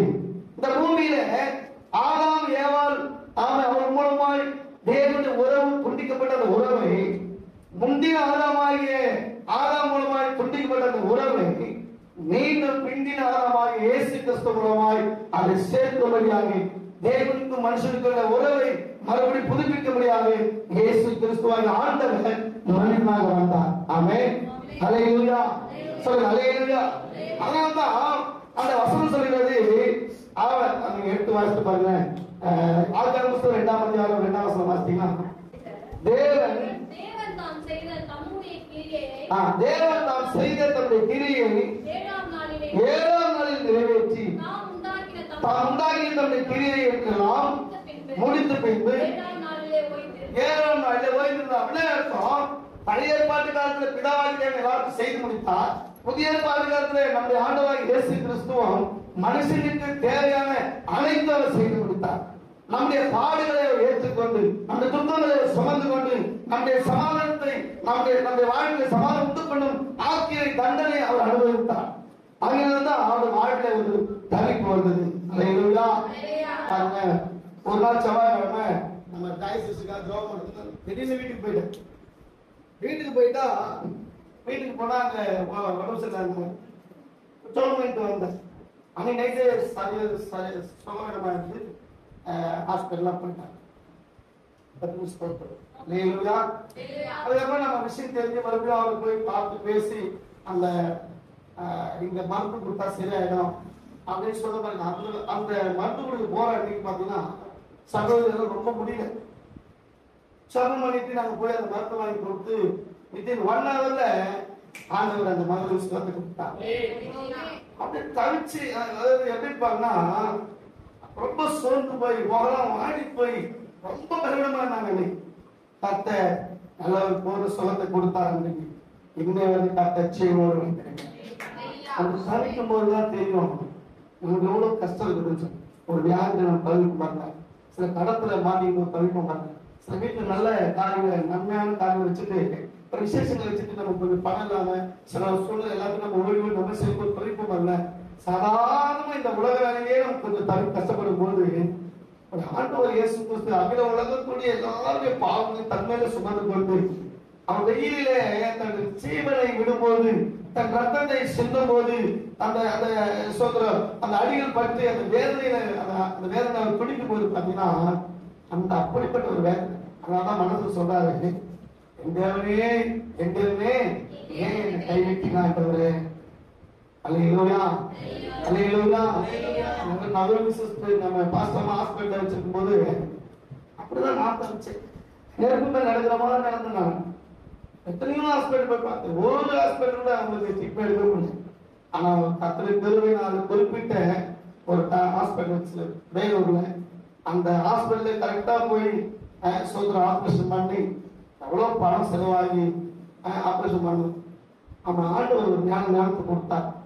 சரியா பெருமை பாசம் சொன்னாரு, நீங்க போன சரியா வாங்க போலான்னு சொல்லி கொடுத்தாங்க. அந்த நாட்கள்ல நான் அடிபட்டு இருந்தேன், அவங்க உடம்பு சரியில்லாம இருந்தாங்க. ஆனா பசங்க ஒரு பக்கம் வீட்டுல இருந்தாங்க, சரியான சாப்பாடு இல்லை. நாங்க ஒரு பக்கம் சோறு போட்டு காப்பாற்றுறது வச்சுட்டு காப்பாற்றினாங்க. அங்க பிரச்சனை இல்லை, நாங்க இருந்தோம். பிள்ளைங்க ஒரு பக்கம் இருந்தாங்க, ரொம்ப கஷ்டம். அல்லேலூயா, சொல்லுங்க அல்லேலூயா. தவிப்பு, அந்த நெருக்கம் வரும்போது தவிக்கிற பாத்தீங்களா, அந்த கஷ்டம் வரும்போது நம்ம தவிக்கிற பாத்தீங்களா, அப்பதான் நமக்கு தெரியும் அந்த பாடு எவ்வளவு பாடு, அந்த உணர்வுகள் எவ்வளவு இருக்கு, அவருடைய வேதனை நமக்கு எவ்வளவு தெரியும். அதை விட காட்டிலும் ஆண்டவர் 1000 மடங்கு அவர் அந்த சாட்டியால் அடிக்கும் போது அந்த சாட்டி அந்த ஜாட்டியில் என்ன இருக்கும், அந்த ஈய போட்டு கட்டி வச்சிருப்பாங்க. அது ஒரு முள்ளு இருக்குமா அந்த முனையில, அதை அடிச்சு இழுக்கும் போது அந்த சதையோடு பிச்சுன்னு வரும். அந்த சலை அப்படியே பிச்சுன்னு வருமா நடுவுல. அந்த வாரம் ஒருவன் தன் படச்சாட்டில் எப்படி விழுகிறான், அது போல அந்த அடிக்கப்பட்டு அந்த ரத்தம் தன் சரீரத்தில் எல்லா ரத்தமும் வெளியேறதுக்கு அவர் காயப்பட்டார். அவர் கண்ணத்துல அரைஞ்சாங்க, அவர் காலை துப்புனாங்க, சில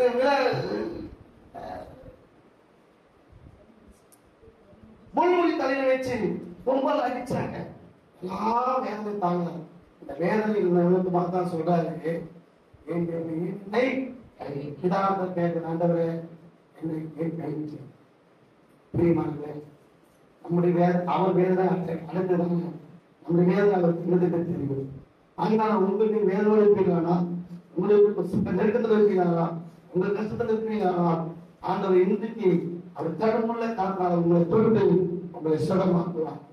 அதுதான் ஆண்டவர் இயேசு கிறிஸ்து நம்முடைய வேதனைகளை, நம்முடைய பாரங்களை அவர் தன்மையே போட்டுக் கொண்டார். அப்ப இயேசு கிறிஸ்து நம்முடைய பாவங்களையும், நம்முடைய அக்கிரமங்களையும், நம்முடைய நோய்களையும், நம்முடைய நெருக்கங்களையும் அவர் தன்மையில போட்டுக்கொண்டு அவர் என்ன பண்ணலாம்? ஆயிரத்தரவான ஆட்டை போல அடிக்கப்படும்படி தன் ஒப்பு கொடுத்த ஆட்டை போல தன் ஜீவனே கொடுத்தார். ஆகினாலே அன்பான பிள்ளைகளே, இயேசு உனக்காக தரித்தார். உன் ஆத்துமா மீட்கும்படியாக இன்றைக்காக மனம் திரும்பி உண்மையாக கர்த்தரை தேடு. இன்றைக்காக மனம் திரும்பி உண்மையாக கர்த்தரை ஆராதனை பண்ணு. இன்றைக்காக மனம் திரும்பி உண்மையாக கர்த்தரை தேடி சபைக்கு வா. ஆமென். ஒரு நித்திய ஜீவனை பெற்றுக்கொண்டு அவரிடத்தில் ஓடுவார்கள். கர்த்தர் உங்களுடைய ஆண்டவர் ஆசீர்வதிப்பாரா. அல்லேலூயா, அல்லேலூயா. ஆண்டவர் வார்த்தை ஆண்டவர் சிறுவில் தரிசன வார்த்தை மூலமா இன்று உங்களுக்கும் எனக்கும் தனிக்கிற குடும்பங்களுக்கு அற்புதம் செய்ய அது வல்லவராக இருக்கிறார். அல்லேலூயா. யோவான் புஸ்தகம் 19ஆம் அதிகாரத்தில் 28 வாசிங்க. அதற்கு பின்பு எல்லாம் முடிந்தது என்று சொல்லி இயேசு அறிந்து வேத வார்த்தைகள் நிறைவேறத்தக்கதாக ஆமா தாகமாய் இருக்கிறேன் என்றார். அல்லேலூயா, அல்லேலூயா. தாகமாய் இருக்கிறேன் என்றார்.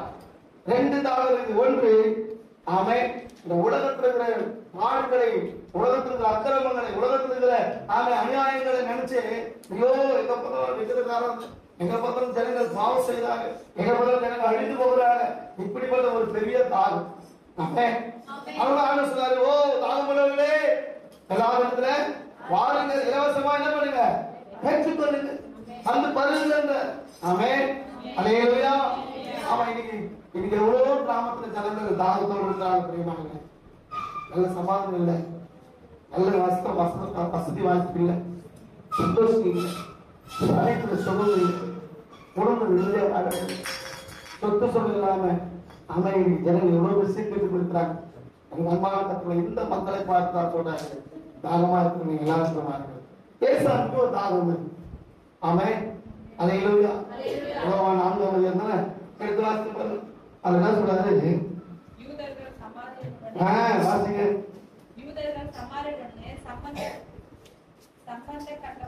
கண்டாதவர்களின்படியால் சமாரிய ஸ்திரீ அவரை நோக்கி, நீ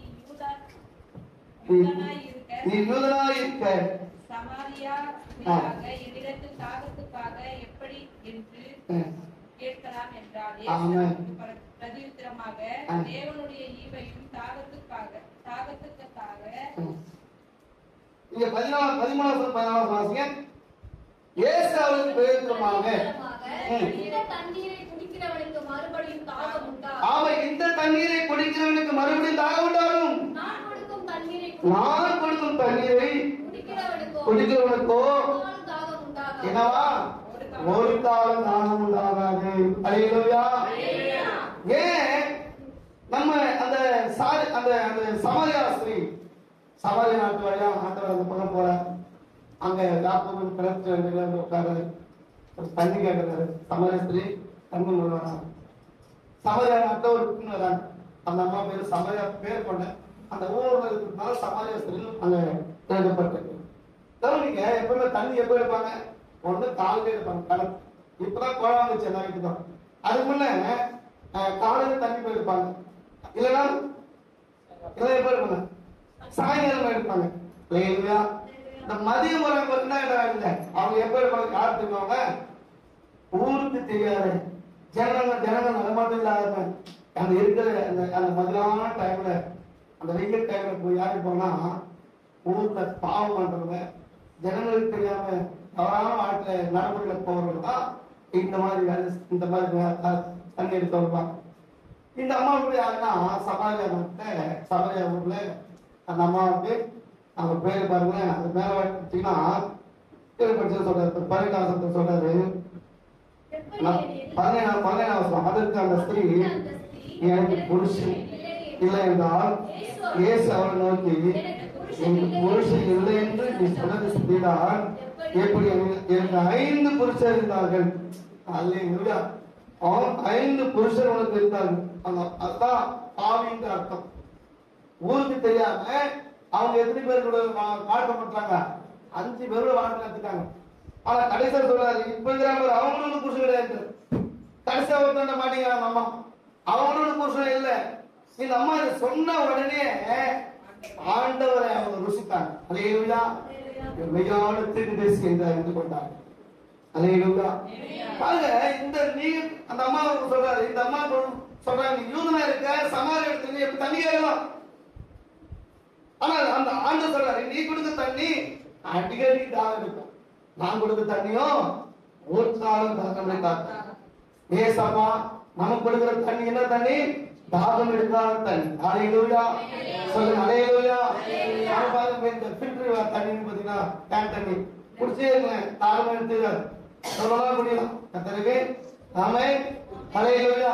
குடிக்க குடிக்க இன்பமா தாகம் எடுக்கு, தாகத்துக்கு. ஆமென். அந்த மாதிரி தண்ணி தான் இது, இந்த அம்மா கொடுத்த தண்ணி. ஆனா ஆண்டு சொல்றாரு, நான் கொடுத்த தண்ணி ஆவிக்குரிய தண்ணி, உன் வாழ்க்கையை ஆசீர்வதிக்கிற தண்ணி, நான் கொடுத்த தண்ணி ஜீவ தண்ணி, உன் குடும்பத்தை சமாதானம் நிரப்புகிற தண்ணி, உன் வியாதியை போக்குற தண்ணி, என்னுடைய நான் கொடுத்த தண்ணி ஒரு காலம் தாகம் எடுக்காத தண்ணீர் என்று சொல்லி அந்த அம்மாவுக்கு வெளிப்படுத்தினார். ஆமென். பிரியமானவர்களே, ஆண்டவர் சிலுவையில அவர் தாகத்தோடு இருக்கும்போது தம்பி சொல்றாங்க, 6 மணி நேரம் ஏறக்குறைய 18 மணி நேரம் அவரு சோத்திரம் தண்ணி இல்லை. அவரை விலகிட்டு கொண்டு போயிட்டாங்க, அரண்மனை கொண்டு போய் அவர் விசாரிக்க கொண்டு போய் காவலில் வச்சுட்டாங்க.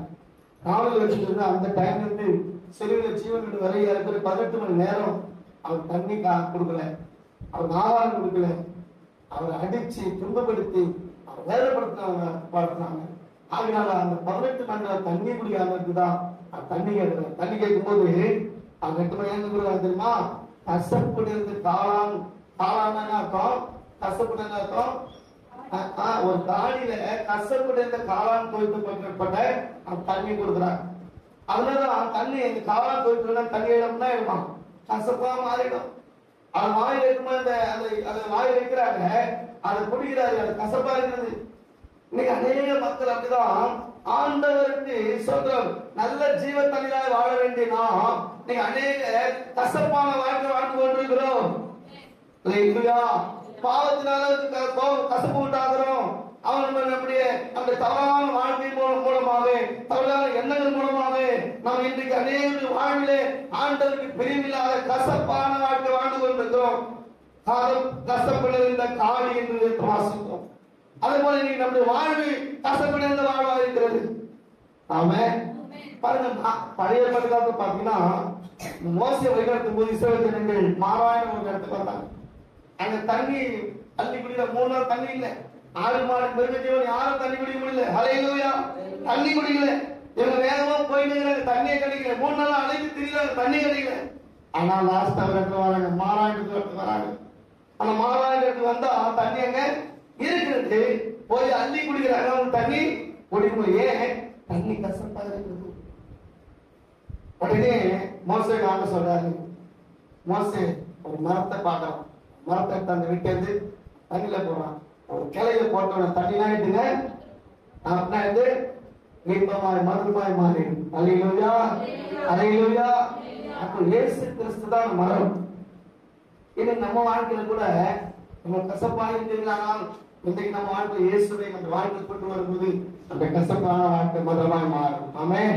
இங்க தாகமா இருக்கிற ஆண்டவருக்கு அந்த கஷ்டப்பட்டு இருந்த காரியத்திலிருந்து அந்த தண்ணீர் கொடுக்குறாங்க. அதை குடித்த ஆண்டவர் அதை முழுகவே இல்லை. கஷ்டப்பட்டு தெரிஞ்சவனே கீழே கொப்பிடுறாரு. அல்லேலூயா. பிரியமானவர்களே, அநேகருடைய வாழ்வு கசப்பா இருக்கிறதுனால ஆண்டவருக்கு பிரியமில்லாம வாழ்றாங்க, கஷ்டப்பட்டு வாழ்றாங்க, சமாதானம் வாழ்றாங்க, ஆண்டவருடைய ஆசீர்வாதத்தை இழந்து வாழ்றாங்க.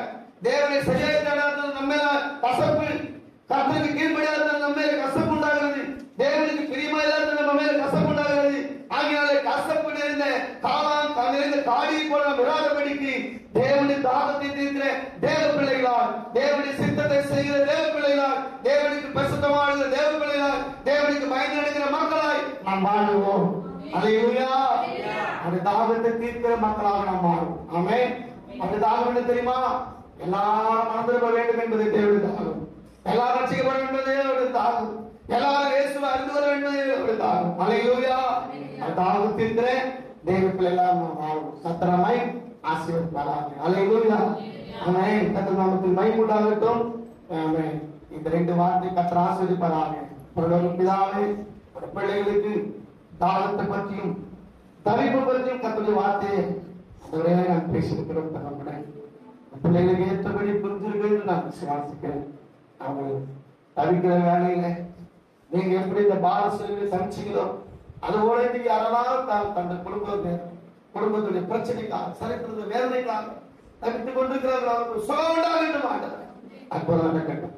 இப்போது யாரெல்லாம் அந்த நீங்க சிறுவிலை தாகத்தோடு இந்த தாகத்தை தீர்க்க முடியாத கசப்பினத்தை காரணம் கொடுத்தார்கள். அதுபோல இல்லாதபடிக்கு தகப்பனே ஆண்டவரே, நாங்கள் கூட எங்க வாழ்க்கையில யாரெல்லாம் எங்க வாழ்க்கையில கசப்பா இருக்கிறோமோ, எங்க விசுவாசி குடும்பங்களில் கசப்பு இருக்கிறது, கசப்பெல்லாம் மாற்றுங்கப்பா. குடும்பத்துல புருஷனத்துல கசப்பு, மனைவிடத்துல கசப்பு, சொந்தக்காரத்துல கசப்பு, பிள்ளைகளுக்கு கசப்பு, இப்படிப்பட்ட கசப்பான வாழ்க்கை சப்பா மதமாய் மாற்றிட்டாங்க. யாரெல்லாம் தாகத்தோடு எதிர்பார்த்துக்கிறாங்களோ அந்த தாகமான தீர்க்க வேணுமான்னு சொல்லிக்கிறோம். கடந்த ஆசையில் இயேசுவின் நாமத்தில் பிதாவே. ஆமென். அல்லேலூயா. எல்லாம் முடிந்து போனது.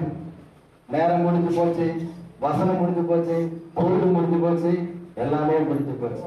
அந்த வார்த்தையை தான் ஆண்டவர் 6வது வார்த்தையை பயன்படுத்துவாரு. எல்லாம் முடிந்து போனது. அல்லேலூயா. வாழ்க்கையில என் மேல இருந்த பலன் முடிந்து போனது, எனக்கு இந்த எனர்ஜி முடிஞ்சு போச்சு. ஆமென். அல்லேலூயா. தகப்பனை மறுதலித்தேன், தாய்மனதை கூட கணித்தேன். அல்லேலூயா. ஆண்டவரை மறுதலிச்ச கூட்டங்க நல்லா தூங்கிட்டு இருக்கிறாங்க. தாயோட மனசை புண்படுத்தின கூட்டங்க தாயை கொண்டு போய் ஆசிரமத்தில் உட்கார வச்சுட்டு அவங்க மாடி விட்டப்பட்டு தூங்கிட்டாங்க. அல்லேலூயா. ஆனா மகன் ஒரு நாள் எங்க வரானா, பள்ளியோட தீயை சாப்பிடுவதற்கு காத்து கிடைக்கிறானா. அல்லேலூயா. அது கூட கிடைக்கலையா, அதுவும் முடிஞ்சு போச்சு. அல்லேலூயா.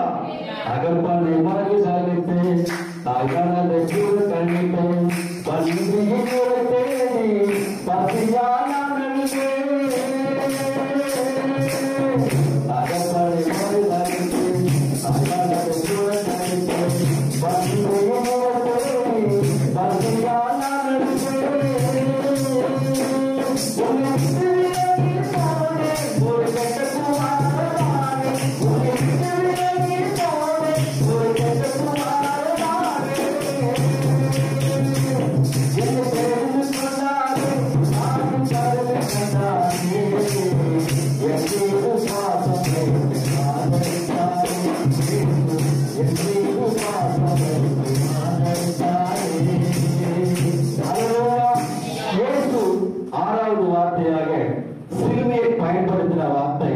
எல்லாம் முடிந்தது. யோவான் 19வது அதிகாரத்தை 30வது வசனத்தை இருந்து வாசித்து பாருங்களேன். யோவான் 19வது அதிகாரம். ஏசு தொடர்ச்சியா பார்த்தோம். அவர் காணியை வாங்கின பின்பு எல்லாம் முடிந்தது என்று சொல்லி தலையை சாய்த்தார். அல்லேலூயா. எல்லாம் முடிந்தது என்று சொல்லுகிற இந்த வார்த்தைகளுக்கு ஒரு பதமும் இல்லாதபடி இது ஒரு கடைசி பயணமா இருக்கிறது. எங்க தொடங்கினாரு, எங்க நடந்தாரு, எங்க முடிச்சாரு, யாரோட வாழ்க்கையில எங்க விலை கேட்டினாரு, எதை எங்க உயர்த்தினாரு, யாரை எங்க விடுதலை ஆக்கினாரு, எதுவுமே தெரியாம எல்லாம் முடிஞ்சு போச்சுன்னு சொல்லி 9 மணி ஆயிடுச்சுன்னு சொல்லி நான் முடிச்சுட்டு போனா சரியாவா இருக்கும்? அல்லேலூயா. சரியா இருக்காது. யார் சொன்னாரா எல்லாம் முடிந்து போனது என்று சொல்லி? பேதுரு மீன் பிடிக்கும்படி வலையை சுமந்து கொண்டு இரவெல்லாம் பிரயாசப்பட்டு கடல்ல வலையை வீசி காலையில ஒரு மீன் கூட அகப்படாம அழுதுகிட்டே வலையை சுமந்து கரைக்கு வந்து மௌனமாய் உட்கார்ந்து இருந்தான். அந்த பேதுரு ஆண்டவர் சொல்றார், பேதுருவே பேதுருவே, நான் காண்பிக்கிற இடத்தில் வலையை போடும், நான் காண்பிக்கிற இடத்தில் வலையை வீசும் என்று சொல்லுகிறார். பேதுரு சொல்றான், நான் ராத்திரி எல்லாம் போட்டேன், என்னுடைய நம்பிக்கையே முடிந்து போனது, என் கொடி, என்னுடைய வாழ்க்கை, என்னுடைய லைஃப் எல்லாமே முடிந்து போனது என்று சொல்லி பேதுரு சொல்றான். ஆண்டவர் சொல்றாரு, இன்னொரு முறை நான் காண்பிக்கிற இடத்துல போடுப்பா, நான் காண்பிக்கிற இடத்துல போடுப்பா, என்னுடைய விசுவாசியேன்றார் ஆண்டவர். காண்பிக்கிற இடத்துல போட்டார், திரளான மீன்களை பிடித்தார், அவன் வாழ்க்கையை தொடங்கி வைத்தார். அல்லேலூயா. அவர் வாழ்க்கையை தொடங்கி வைத்தார். அந்த ஆண்டவர் தான் சொல்லுகிறாரு, இவன் வாழ்க்கையை தொடங்கி வைத்த நிமித்தமாக இவன் காரியம் எல்லாம் முடிந்து போனது. ஹல்லேலூயா. இவன் லைஃப்ல ஆல்ரெடி செட்டில்டு, எல்லாம் முடிந்து போனது. இவன் மேல் வைத்திருந்த எல்லா துக்கங்கள் முடிந்து போனது. ஆமென். ஹல்லேலூயா. இன்னைக்கு உன்னுடைய துக்க நாட்கள் கூட கர்த்தர் முடித்து வைக்க போகிறார். ஆமென். ஹல்லேலூயா. எல்லாம் முடிந்து போனது என்று ஒரு காரியம் உண்டு. என் மகளுக்கு திருமணமாகி முடிய வேண்டும், என் பிள்ளைகளுக்கு வேலை கிடைத்து முடிய வேண்டும், நான் நல்ல செபிக்கிற மகளால் முடிய வேண்டும், எல்லாவற்றையும் சரியாக முடிக்க வேண்டும். ஆண்டவருடைய மனிதனை உண்டாக்கினது ஆரம்பத்தை எப்படி முடிக்கணும்னு தெரியாம ஒரு ஆரம்பத்தை தொடங்குறாங்க பத்தியா, அந்த ஆரம்பத்துக்கு நல்லா இருக்காது. ஹல்லேலூயா. ஒரு பிளான், இப்படிதான் இதை நான் ஆரம்பிக்க போறேன், இப்படிதான் இதை நான் முடிக்க போறேன்னு சொல்லி ஒரு திட்டத்தை சரியா பயன்படுத்துறான்னு சொன்னா அந்த ஆரம்பமும் சரியா இருக்கும், அந்த முடிவும் சரியா இருக்கும். ஹல்லேலூயா. சில பேர் முடிக்க தெரியாம ஆரம்பிச்சு விட்டுருவாங்க. அது எங்கெல்லாம் போய் தூக்கிட்டு வரும் தெரியுமா? கடைசியில பணமரத்தை கொண்டு போய் ஆணை அடிக்க வேண்டியது வரும். ஹல்லேலூயா. யாரு விட்டு பேய் எங்க போச்சுன்னு தெரியாம அப்படி ஒரு கரியா சுத்திட்டு வரும். ஹல்லேலூயா. இந்த பேதுருவை நல்ல வழியில சுமூகமாய் நடத்தி இனி பேதுருவை நீ பிடிச்சது போதும், அதுவே நிறைய பிடிச்சதான் மீன் போதும் பேதுருவை, இனிமே உனக்கு எங்க வேலை என்ன இல்ல, அதெல்லாம் முடிஞ்சு போச்சு, இனி மனுஷனை பிடிக்க வேண்டுமாம் என்று சொல்லி அவனுடைய வாழ்க்கையை மீண்டும் தொடங்கி வைத்தார். ஹல்லேலூயா. அந்த ஆண்டவர் தான் சொல்லுகிறாரு, எல்லாம் முடிந்து போனது தலையை சாய்த்தார். ஆமென். ஹல்லேலூயா. இரண்டாவதாக சொல்லுகிறாரு, மரித்து போன ஒரு லாசருடைய வாழ்க்கை, தன் இரண்டு சகோதரிகள் உட்கார்ந்து என் சகோதரன் மரித்து போனா, என் சகோதரிய வாழ்க்கை முடிந்து போனது, எல்லாம் முடிந்து போனது, ஆண்டவரே நீ மட்டும் இந்த இடத்துல இருந்திருந்தா என் சகோதரன் மரிச்சிருக்க மாட்டான் ஆண்டவரே சொல்லி அவர் பார்த்த மாத்திரத்தில் அழகாங்க. இன்னைக்கு நம்முடைய வாழ்க்கையில எத்தனையோ பிரச்சனைகள் வரும், யாரோடு நம்மளுக்காக ஜெபிக்க மாட்டாங்களான்னு சொல்லி வேதனை கலந்துவோம்.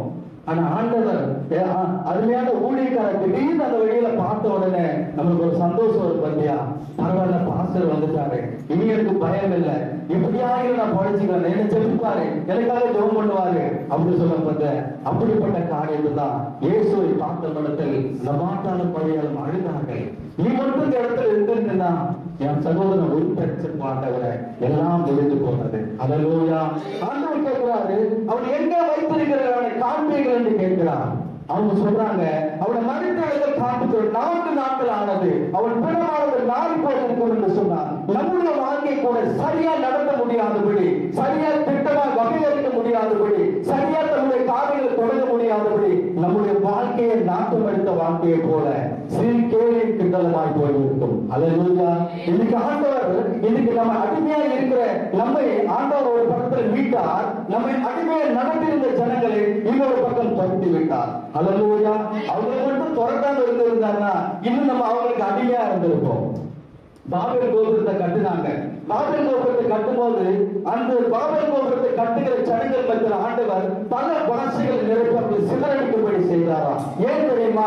ஒரு பக்கம் பாபேல் கோபுரம் தேவனுக்கு விரோதமாய் கட்டப்பட்டாலும் பாபேல் கோபுரத்தை கட்டுகிற ஜனங்கள் அந்த கோபுரத்துக்கு அடிமையாக, அந்த எஜமான்களுக்கு அடிமையாக இருக்க வேண்டியது வரும். அந்த ஜனங்களை மீட்டெடுக்கலாம், மீண்டும் அந்த ஜனங்களை திருப்பினாலும் திருப்புவார்கள் என்று சொல்லி அந்த பாபேல் கோபுரத்தை கட்டப்பட்ட அந்த திண்டாடிகளும் அந்த சாஸ்திரிகளும் ஆண்டவர் துரத்தி விட்டார் என்று வேதத்தில் பார்க்கிறோம். ஹல்லேலூயா.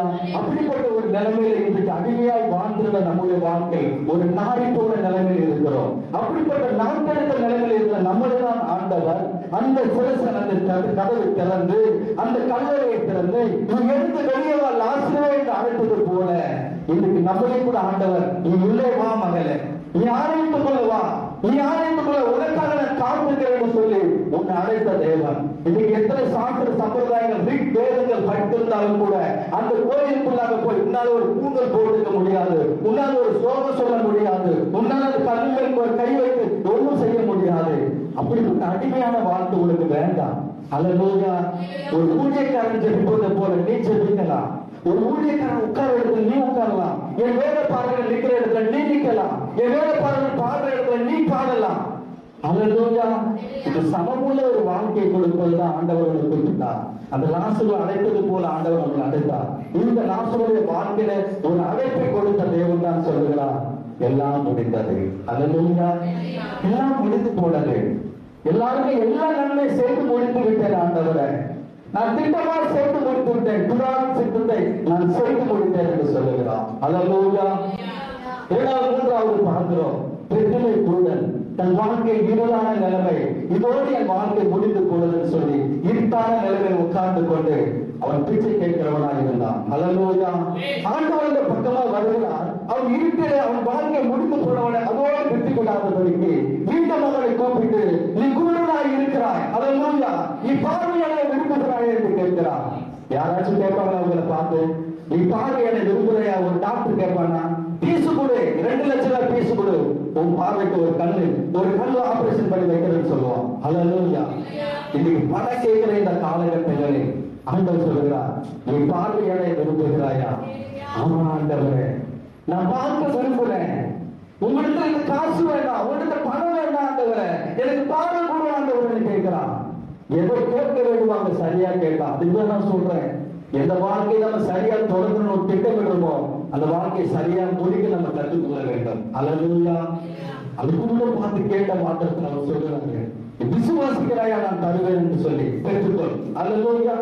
பெற்றுக்கொள்கிறார். அவன் வாழ்க்கையில ஒரே சந்தோஷம். அவள் பார்வையை நிமித்தமாக அவள் மிகுந்த நடனத்தோடு ஆண்டவரை துதிக்க ஆரம்பித்தார். பிதாவை பார்த்து சொல்லுகிறார், எல்லாம் முடிந்தது ஆண்டவரே, நீ குருடனுடைய கண்களை திறக்கவும் கட்டுமான விடுதலையாக்கவும் பார்வையில்லாதவனுக்கு பார்வை கொடுக்கும்படியாக ஏசாயா தீர்க்கதரிசன புத்தகத்தில் உடைக்கப்பட்ட வேத வாக்கியங்கள் நிறைவேறும்படியாக வந்தார் இயேசு கிறிஸ்து. அவர் எல்லா திட்டங்களையும் நடத்தி முடித்து வைத்தார். அல்லேலூயா. அந்த காரியங்களை தான் அவர் சொல்கிறார், எல்லாம் முடிந்து விட்டது. நான் யாரையும் நிர்விசாரமாய் விடவில்லை, எல்லாம் முடிந்து விட்டது என்று சொல்லுகிறார். அல்லேலூயா. நான்காவது சொல்லுகிறார், சகேயு தெரியுமா, என்னவர்தான் குள்ளமா இருக்காரு. காட்டுக்கு மரக்கிளையில் காத்திருந்த என் வாழ்வை, காட்டுக்கு மரக்கிளையில் காத்திருந்த என் வாழ்வை இறங்கிட சொன்னாரே, இரக்கமும் தந்தாரே. காட்டுக்கு மரக்கிளையில் காத்திருந்த என் வாழ்வை இறங்கிட சொன்னாரே, இரக்கமும் தந்தாரே.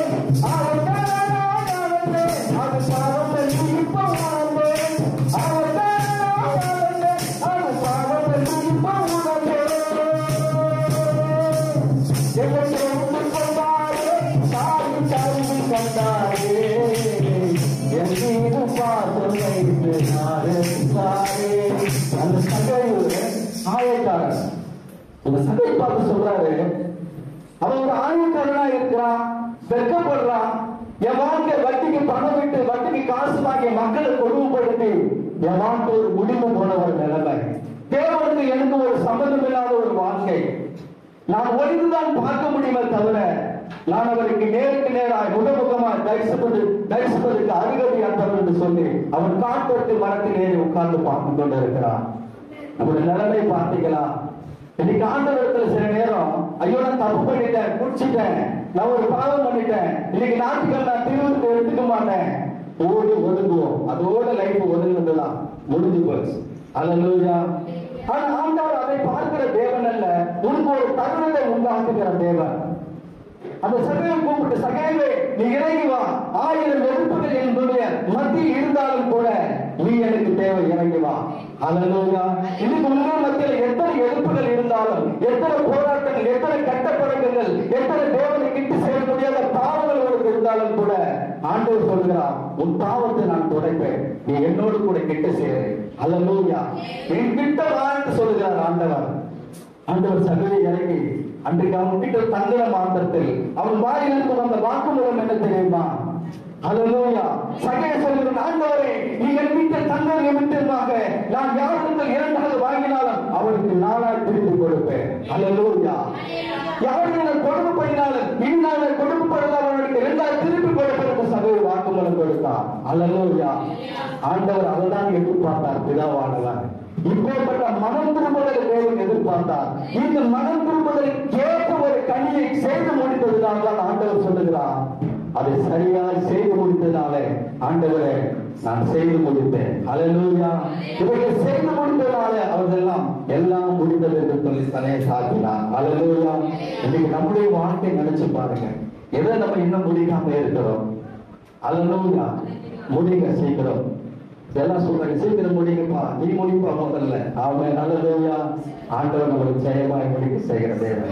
நம்முடைய வாழ்க்கையை தொடங்கி வைத்தவர் ஒரு நாள் நம்முடைய குற்றங்களை எல்லாம் மாற்ற போகிறார். எனவே வேதம் சொல்லுகிறது, உன் துன்ப நாட்கள் முடிந்து போகும். அல்லேலூயா. ஒரு நாள் துன்ப நாட்கள் முடித்து போட போகிறார். நான் ஏன் சிலுவை தியானத்தை குறித்து அதிகமா சிலுவை குறித்து பேசல, எல்லாரும் பேசுற சிலுவை குறித்து பக்கமா பேசுறோம். ஆணி எத்தனை போன நீங்களும் எத்தனை போன முள்ளோட அகலம் சொல்றோம். கேட்டு கேட்டு புரிஞ்சு போச்சு. அல்லேலூயா. நம்முடைய வாழ்க்கைக்கு ஆண்டவர் என்ன சொல்ல விரும்புகிறார் இந்த மூலமா? ஆமென். அல்லேலூயா. கர்த்தர் இந்த வார்த்தை கொடுத்ததுக்காக ஆசீர்வதிப்பாராக. ஆண்டவர் ஆமென். சரியான செய்தி மூலமா தேவனுடைய பிள்ளைகளுக்கு ஆசீர்வதிக்கும்படி சொல்லுகிறோம். இயேசு மூலம் சொல்லுகிறோம் பிதாவே. ஆமென்.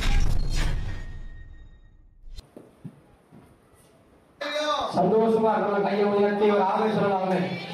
அல்லேலூயா. நான் ரொம்ப சந்தோஷமா இருக்கேன். ஆமென். ஆகிய ஒரு இடத்துல 7 வார்த்தையில கடைசி வார்த்தை கொடுக்க முடியும் செய்தா. நம்ம சபையில 7வது வார்த்தை மிகமாய் கொடுக்கும்படியாக அடிமையை கத்த நிறுத்துறதுக்காக கண்டியோடு கூட நான் ஸ்தோத்திரிக்கிறேன். அல்லேலூயா. அல்லேலூயா. ஆண்டவர் சிலுவையில கடைசியாக ஒப்புவிப்பு, என் ஆவியை ஒப்புவிக்கிறேன் என்று சொல்லி செய்வதை விட்டார். அப்படித்தானே? லூக்கா சுவிசேஷ புத்தகம் 23ஆம் அதிகாரம் 46ஆம் வசனத்தை வாசிக்கலாமா? இயேசு பிதாவே, உம்முடைய கைகளில் என் ஆவியை ஒப்புவிக்கிறேன் என்று மகா சத்தமாய் கூப்பிட்டு சொன்னார். இப்படி சொல்லி ஜீவனை விட்டார். ஆமென். அல்லேலூயா. அவர் மகா சத்தமாய் சொன்ன ஒரு கடைசியான ஒரு வார்த்தை, பிதாவே, என் ஆவியை இந்த கரங்களில் ஒப்புவிக்கிறேன் என்று சொல்லி ஜீவனை விட்டார். அதுதான் அவர் சொன்ன கடைசி. இந்த பூமியில வந்து அவர் பிறந்து மனுஷனாய் அவதரித்து பிறந்து எல்லாவற்றையும் செய்து முடித்து ஜீவனை விடும்போது சொன்ன ஒரே ஒரு விஷயம், பிதா எந்த நோக்கத்துக்காக அவர் இந்த பூமியில அழைச்சாரோ, எந்த சித்தத்துக்காக இந்த பூமியில் அனுப்பப்பட்டாரோ அந்த சித்தத்தை அவர் நிறைவேற்றும்படியாக சிலுவையில கடைசியாக தன்னையே அவர் ஒப்பு கொடுக்கிறார். அல்லேலூயா. எதற்காக இயேசு கிறிஸ்து பூமிக்கு வரணும்? ஆமென். எதற்காக இயேசு கிறிஸ்து நமக்காக ஜீவனை விடணும்? அல்லேலூயா. எடுத்துக்கொள்ள 1 தீமோத்தேயு 1ஆம் அதிகாரம் 15ஆம் வசனம். எதற்காக பூமிக்கு வந்தார் என்ற ஒரு காரியத்தை 1 தீமோத்தேயு 1ஆம் அதிகாரம் 15ஆம் வசனம். பாவிகளை ரட்சிக்கவே கிறிஸ்து இயேசு உலகத்தில் ஆமென். போதும். பாவிகளை ரட்சிக்கவே கிறிஸ்து இயேசு உலகத்தில் வந்தார். அல்லேலூயா. அல்லேலூயா.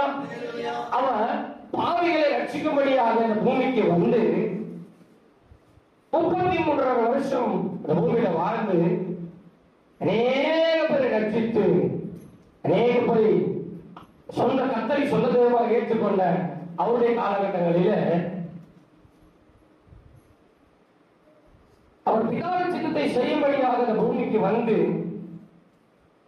பாவிகளை ரட்சித்து ஆமென்.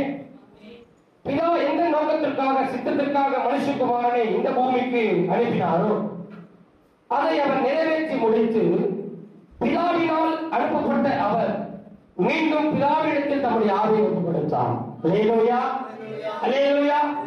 நாமும் இந்த பூமியில வாழ நம்மளும் எந்த நோக்கத்திற்காக சித்தத்திற்காக பிறந்தோம் அப்படின்றத முதல்ல தெரிஞ்சுக்கணும். அல்லேலூயா.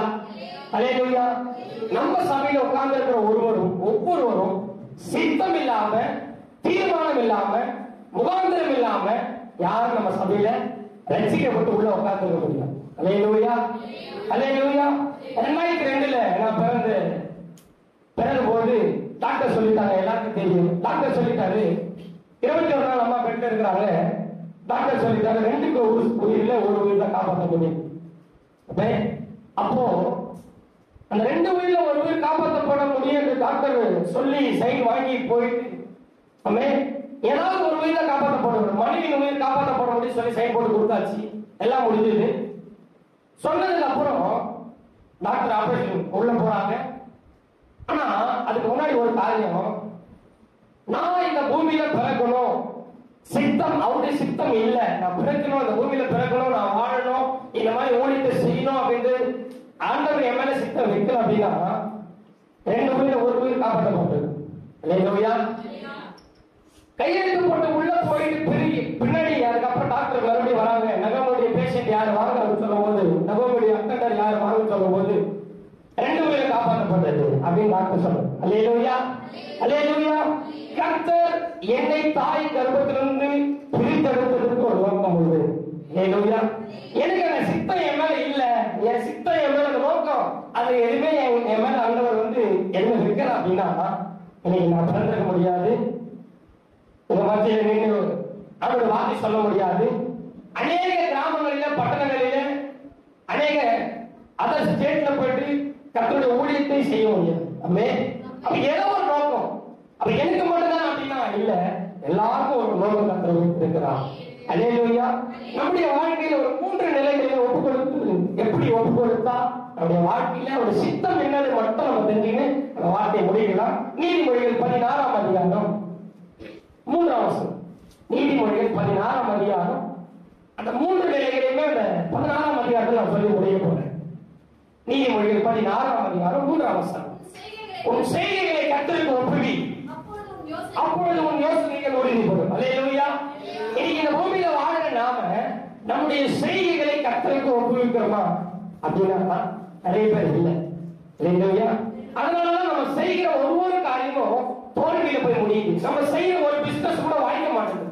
நம்ம செய்கிற பயிரோ இல்ல நிலமோ ஏதாவது ஒரு காரியம் கர்த்தருக்கு அவருக்காக ஒப்பு கொடுத்து நம்ம செய்யாமல் போனோம்னா அது வாய்க்காமல் போயிடும்.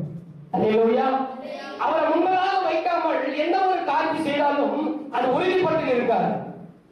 இன்னைக்கு இந்த வசனத்தின் மூலமா நம்ம தெரிந்து கொள்ள வேண்டிய ஒரு காரியம் செய்கைகளை கர்த்தருக்கு ஒப்புவி. ஆமென். கீழே அதனுடைய பதில் கொடுக்கப்பட்டிருக்கிறது, உன் யோசனைகள் உறுதிப்படும்.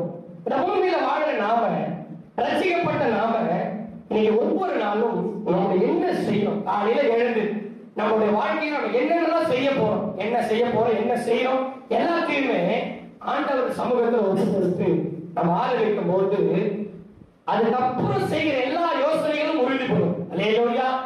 என்ன சின்னதா எல்லாம் செஞ்சா கூட, சின்ன காரியம் எல்லாம் செய்தா கூட கர்த்தர் அதில் உறுதியாய் நம்மளை வைத்திருக்கிறார். அல்லேலூயா. அப்ப முதல்ல நம்ம என்ன பண்ணோம், நம்முடைய ஒவ்வொரு நாளும் செய்கிற செயல்களை ஒப்புவிக்க வேண்டும். என்ன இடத்துக்கு போய் என்ன செய்ய போறோம், கழனிக்கு போய் அண்டை வைக்க போறோமா, இல்ல கழனிக்கு போய் பயிர் வைக்க போறோமா, ஒப்பு கொடுக்கணும். அல்லேலூயா. இல்ல வேலைக்கு போகிறோமா, வண்டியில போகும்போது வரும்போது அதெல்லாம் ஒரு செய்கைகள் தானே. இங்க இருந்து செங்கல்பட்டுக்கு போயிட்டு செங்கல்பட்டுல இருந்து ட்ரெயின் ஏறி போறது எல்லாமே ஒரு செயல் தான். அல்லேலூயா. அப்ப அந்த செய்தி ஒவ்வொரு செய்திகளையும் ஒப்பு கொடுக்கும் பொழுது அதுக்கப்புறம் நம்ம யோசிக்கிற எல்லா காரியத்தையும் கர்த்தர் உறுதிப்படுத்துவதாக இருக்கிறார். அல்லேலூயா. இரண்டாவது ஒரு காரியத்தை பார்க்கலாம். 7ஆம் வசனம் வாசிக்கிறேன். அதுல 7ஆம் வசனம். ஒருவனுடைய வழிகள் கர்த்தருக்கு பிரியமாயிருந்தால் அவனுடைய சத்துருக்களும் அவனோடே சமாதானமாகும்படி செய்வார். அல்லேலூயா. ஒருவனுடைய வழி கர்த்தருக்கு பிரியமா இருக்கணும் அப்படின்னா நம்முடைய வழி கர்த்தருக்கு ஒப்பு கொடுத்தா மட்டும்தான் அது மேல கர்த்தர் பிரியமா இருப்பான். நான் சொல்றது எத்தனை பேர் புரியுது? அல்லேலூயா. ஒருவனுடைய வழி கர்த்தருக்கு பிரியமா இருக்கணும் அப்படின்னா முதல்ல வழி கர்த்தருக்கு ஒப்பு கொடுக்கணும். ஆமென். வழி கர்த்தரிடத்துல ஒப்பு கொடுக்காம எந்த காரியம் செஞ்சாலும் அது வாய்க்காது. ஆமா தானே? அப்ப இந்த நாட்களில ஒருவனுடைய வழி கர்த்தருக்கு பிரியமா இருந்தா இரண்டாவது கீழே ஒரு வசனம் பாருங்க, அவனுடைய சத்துருக்களும் அவனோட சமாதானங்களை கர்த்தர் செய்கிறார். அப்ப இந்த நாட்களில நம்முடைய வழி கர்த்தருக்கு நேராக ஒப்பு கொடுத்து வாழ்ந்தோம்னா நம்மளை எதிரியா நினைக்கிறவங்க நம்ம ஒரு இடத்துல போய் நின்னா இவெல்லாம் இந்த இடத்துல வந்து நிற்கலாமா, உனக்கு இந்த இடத்துல நிற்கிற தகுதி இருக்குதா அப்படின்னு சொல்ற நிறைய பேர் நம்மளை ஏசிருப்பாங்க, நம்மளை திட்டி இருப்பாங்க, தலைவரா பேசியிருப்பாங்க, நம்ம நின்னாலே அவனுக்கு பிடிக்காது. அப்படி இருக்கிற ஒரு மத்தியில தான் அவனோட வசனம் சொல்லுது, அவனுடைய சத்துருக்களும் அவனோட சமாதானமாக மொழி அவன் செய்கிறான். எப்படி இருக்கும்போது வழி யாருக்கு ஒப்பு கொடுக்கணும்? சத்தமா சொல்லுங்களேன். கர்த்தருக்கு ஒப்பு கொடுக்கும் பொழுது எப்பேற்பட்ட எதிரியா இருந்தாலும் விரோதியா இருந்தாலும் பல வருஷம் பகையா இருந்தாலும் நம்மளோட சமாதானம் பண்ண செய்கிறான். அல்லேலூயா. முதல் காரியம் சொன்னேன், நம்முடைய செய்திகளை கர்த்தருக்காக. இரண்டாவது நம்முடைய வழியை கர்த்தருக்கு ஒப்பு கொடுக்கணும். மூன்றாவது 9ஆம் வசனம் வாசிக்கலாமா? மனுஷனுடைய இருதயம் அவருடைய வழியை மட்டும்தான் யோசிக்கும். அவருடைய நடைகளை உறுதிப்படுத்துகிறவரோ அல்லேலூயா, அல்லேலூயா. நம்முடைய வழி, நம்முடைய இருதயம் இங்க இருந்து சர்ச்சை முடிஞ்சவொடனே வீட்டுக்கு போனோமா, இல்ல இங்க இருந்து நெரும்பூருக்கு போனோமா, இல்ல இங்க இருந்து செங்கல்பட்டுக்கு போனோமா, இல்ல ஏதாவது எமர்ஜென்சி திருவள்ளூர் போனோமான்றது நம்முடைய இருதயம் ஏதாவது ஒரு காரியம் இருந்துச்சுன்னா அதுதான் நம்ம வழி இருதயம் யோசிக்கும். ஆமா தானே? இங்க இருந்து வீட்டுக்கு போயிட்டு என்ன செய்யணுமா அப்படின்றத நம்ம இருதயம் யோசிக்கும். ஆனா நம்ம இங்க இருந்து திருக்கழுக்குன்றம் போனோமா, இல்ல இங்க இருந்து செங்கல்பட்டுக்கு போனோமா, இல்ல நெரும்பூருக்கு போனோமா, எந்த இடத்துக்கு போனா நம்ம பாதுகாப்பா போய் சேர முடியும், நம்ம நடைகள் பத்திரமா இருக்கணும் அப்படின்னு நடத்துகிறவர் யார் தானா? அல்லேலூயா, அல்லேலூயா. மறுபடியும் வாசித்து முடிக்கலாமா? மனுஷனுடைய இருதயம் அவருடைய வழியை யோசிக்கும், அவருடைய நடைகளை உறுதிப்படுத்துகிறவரோ அல்லேலூயா. அப்ப நம்முடைய இருதயம் நம்முடைய வழி யோசிக்கும், நம்முடைய வேலையை யோசிக்கும், நம்முடைய காரியத்தை யோசிக்கும். ஆனா நம்ம எங்க போனா நம்முடைய வாழ்க்கை நல்லா இருக்கும், எங்க போனா நம்முடைய வழி நல்லா இருக்கும், எங்க போனா நம்முடைய பாதை, அதாவது நம்முடைய நல்ல பாதையில போறோமா, பாவமான வழியில போறோமா, இதெல்லாம் ஆண்டவர் தான் வழிகளை யார் உறுதிப்படுத்துறதா? ஆண்டவர் தான் உறுதிப்படுத்துகிறார். அல்லேலூயா. அப்ப மூன்றாவது எதை நம்ம ஒப்பு கொடுத்தோம்னா நம்ம நடைகளை கர்த்தர் உறுதிப்படுத்துவார். அல்லேலூயா. மூன்றாவது நம்ம இருதயத்தை ஒப்பு கொடுக்கணும். அல்லேலூயா. முதல்ல சொன்னேன் செய்திகளை ஒப்பு கொடுத்த பிறகு கர்த்தர் யோசனையை உறுதிப்படுத்துகிறார். இரண்டாவது நம்முடைய வழியை ஒப்பு கொடுக்கும் பொழுது சத்துருக்களும் அல்லேலூயா சத்துருக்களும் நம்மோடு கூட சமாதானம் வழி அவர் செய்கிறார். மூன்றாவது நடைகளை உறுதி நம்முடைய இருதயத்தை அல்லேலூயா நம்முடைய இருதயத்தை ஒப்பு கொடுக்கும் பொழுது நடைகளை கர்த்தர் உறுதிப்படுத்துகிறார். அல்லேலூயா. இப்ப இந்த மூன்று ஒவ்வொரு நாளும் நம்ம தினமும் செய்யணும். ஆமென். சபைக்கு வந்து ரட்சிக்கப்பட்டு ஞானஸ்நானம் பெற்று இத்தனை வருடங்களாய் ஊழியத்திலே சபையை தோல் கொடுத்து இருக்கிறோம். இதற்கு அடித்தளமான ஒரு காரியம் என்னன்னா சித்தத்தை செய்ய வேண்டும். பிதாவின் சித்தத்தை செய்யும்படியாக தான் இயேசு கிறிஸ்து பூமிக்கு வந்தார். எல்லாருக்கும் தெரியும். அப்ப நம்ம எதுக்காக இந்த பூமியில பிறந்திருக்கிறோம்? கேள்வி வருதா? நம்ம எதுக்காக இந்த பூமியில பிறந்திருக்கிறோம்? வளர்ந்து திருமணமாகி பிள்ளை குடிலாம் பெற்று அப்புறம் நல்ல வீடு வாங்கி, நல்ல பைக் வாங்கி, கார் வாங்கி, நல்ல இடம் வாங்கி, அப்படியே அவங்களுடைய பேர நம்முடைய பிள்ளைகளுடைய பிள்ளைகள் கல்யாணத்தை பார்த்து அப்படியே சென்று போடுங்க. இல்ல இல்ல. அப்ப ஏதோ ஒரு சித்தத்தை நம்ம செய்யணும். என்ன சித்தம் இல்லைங்களா? இந்த மூன்று காரியத்தை ஒப்பு கொடுக்கும் போது கர்த்தர் ஒரு சித்தத்தை நமக்கு நிறைவேற்ற வல்லவராக இருக்கிறார். அல்லேலூயா. அந்த சித்தத்தை நம்ம எப்படி செய்ய தெரியுங்களா? யோசிச்சு பாருங்க. 1 யோவான் சொல்லி முடிக்கிறேன். 1 யோவான் 2ஆம் அதிகாரம் 17ஆம் வசனம். 1 யோவான் 2ஆம் அதிகாரம் 17ஆம் வசனத்தை வாசிக்கிறேன். உலகமும் அது நிச்சயம் ஒழிந்து போயிடும், தேவனுடைய சித்தத்தின்படி செய்கிறவன் எவனோ என்றென்றைக்கும் அப்படின்னா சாகர வரைக்கும் அதையும் தாண்டி பரலோகத்துல போனாலும் நிலைத்திருக்கும். கையை தட்டி ஒரு ஆமென் சொல்லுங்களேன். அல்லேலூயா, அல்லேலூயா. உலகமும் அது நிச்சயம் ஒழிந்து போயிடும். இந்த உலகத்தில் இருக்கிற எல்லாமே ஒழிந்து போயிடும். வீடு இப்பதான் 20 லட்சம் கொடுத்து வீடு கட்டேன் கொஞ்ச நாள். நம்ம இந்த பூமி விட்டு எடுத்துக்கொள்ளும் அதெல்லாம் நிலையற்ற ஒரு வாழ்க்கை தானே. இந்த பூமியில இருக்கிற எல்லாமே உலகத்தில் இருக்கிற ஆசா பாசங்கள் எல்லாமே உலகத்துல எல்லா காரியமும் ஒழிந்து போயிடும். சித்தம் ஒன்று மட்டும்தான் என்றென்றைக்கு வாழ வைக்கும், என்றென்றைக்கு வழி கொடுக்கும். அல்லேலூயா. இப்ப இந்த சித்தத்தை எப்படி நம்ம தெரிந்து கொள்ளணும், இந்த சித்தத்தை எப்படி நம்ம புரிந்து கொள்ளணும்னா நம்முடைய செய்திகளை ஒப்பு கொடுக்கணும். என்னோட கையெழுத்துக்கு சொல்லுங்க. நம்முடைய செய்திகளை ஒப்பு கொடுக்கணும். இரண்டாவது நம்முடைய வழியை ஒப்பு கொடுக்கணும். மூன்றாவது இருதயத்தை ஒப்பு கொடுக்கணும். இந்த மூன்றத்தையும் நம்ம ஒப்பு கொடுக்கும் போது கர்த்தர் நம்மை எதற்காக பூமியில கொண்டு வந்தாரோ அந்த சித்தத்தை கர்த்தர் நமக்கு காண்பிப்பார். அல்லேலூயா. எனக்கு அந்த சித்தத்தை காண்பித்துக் கொண்டிருக்கிறார். நான் அந்த சித்தத்தை பெற்றுக்கொண்டு ஒவ்வொரு நாளும் பயணித்துக் கொண்டிருக்கிறேன். ஒவ்வொரு நாளும் இந்த மூன்று காரியத்தை ஆண்டவருடைய சமூகத்தில் ஒப்பு கொடுத்திருக்கிறேன். அதனாலதான் நிறைய பேருக்கு நம்ம சபையில் எல்லாருக்கும் தெரியும். கடந்த நாட்களில கோயம்புத்தூர் பகுதியில் 1 வாரம் பிரேயர் போயிருந்தேன். அப்புறம் வேலூர் பகுதியில் 3 நாள் போயிருந்தேன். போன இந்த 9 நாள் ஆகுது. ஹைதராபாத் 1 மாதம் பிரேயர்ல இருந்தேன். அதை முடித்து அப்படியே பெங்களூர்ல ஒரு 4 நாள் பிரேயர். இதெல்லாம் எதுக்காகனா சும்மா ஊரை சுத்தி பார்க்கறதுக்காக இல்ல, சித்தம் இல்லை என்று கண்டறிந்து அந்த சித்தத்தை எப்படி கொண்டு ஜனங்களுக்கு சேர்க்க வேண்டும் என்பது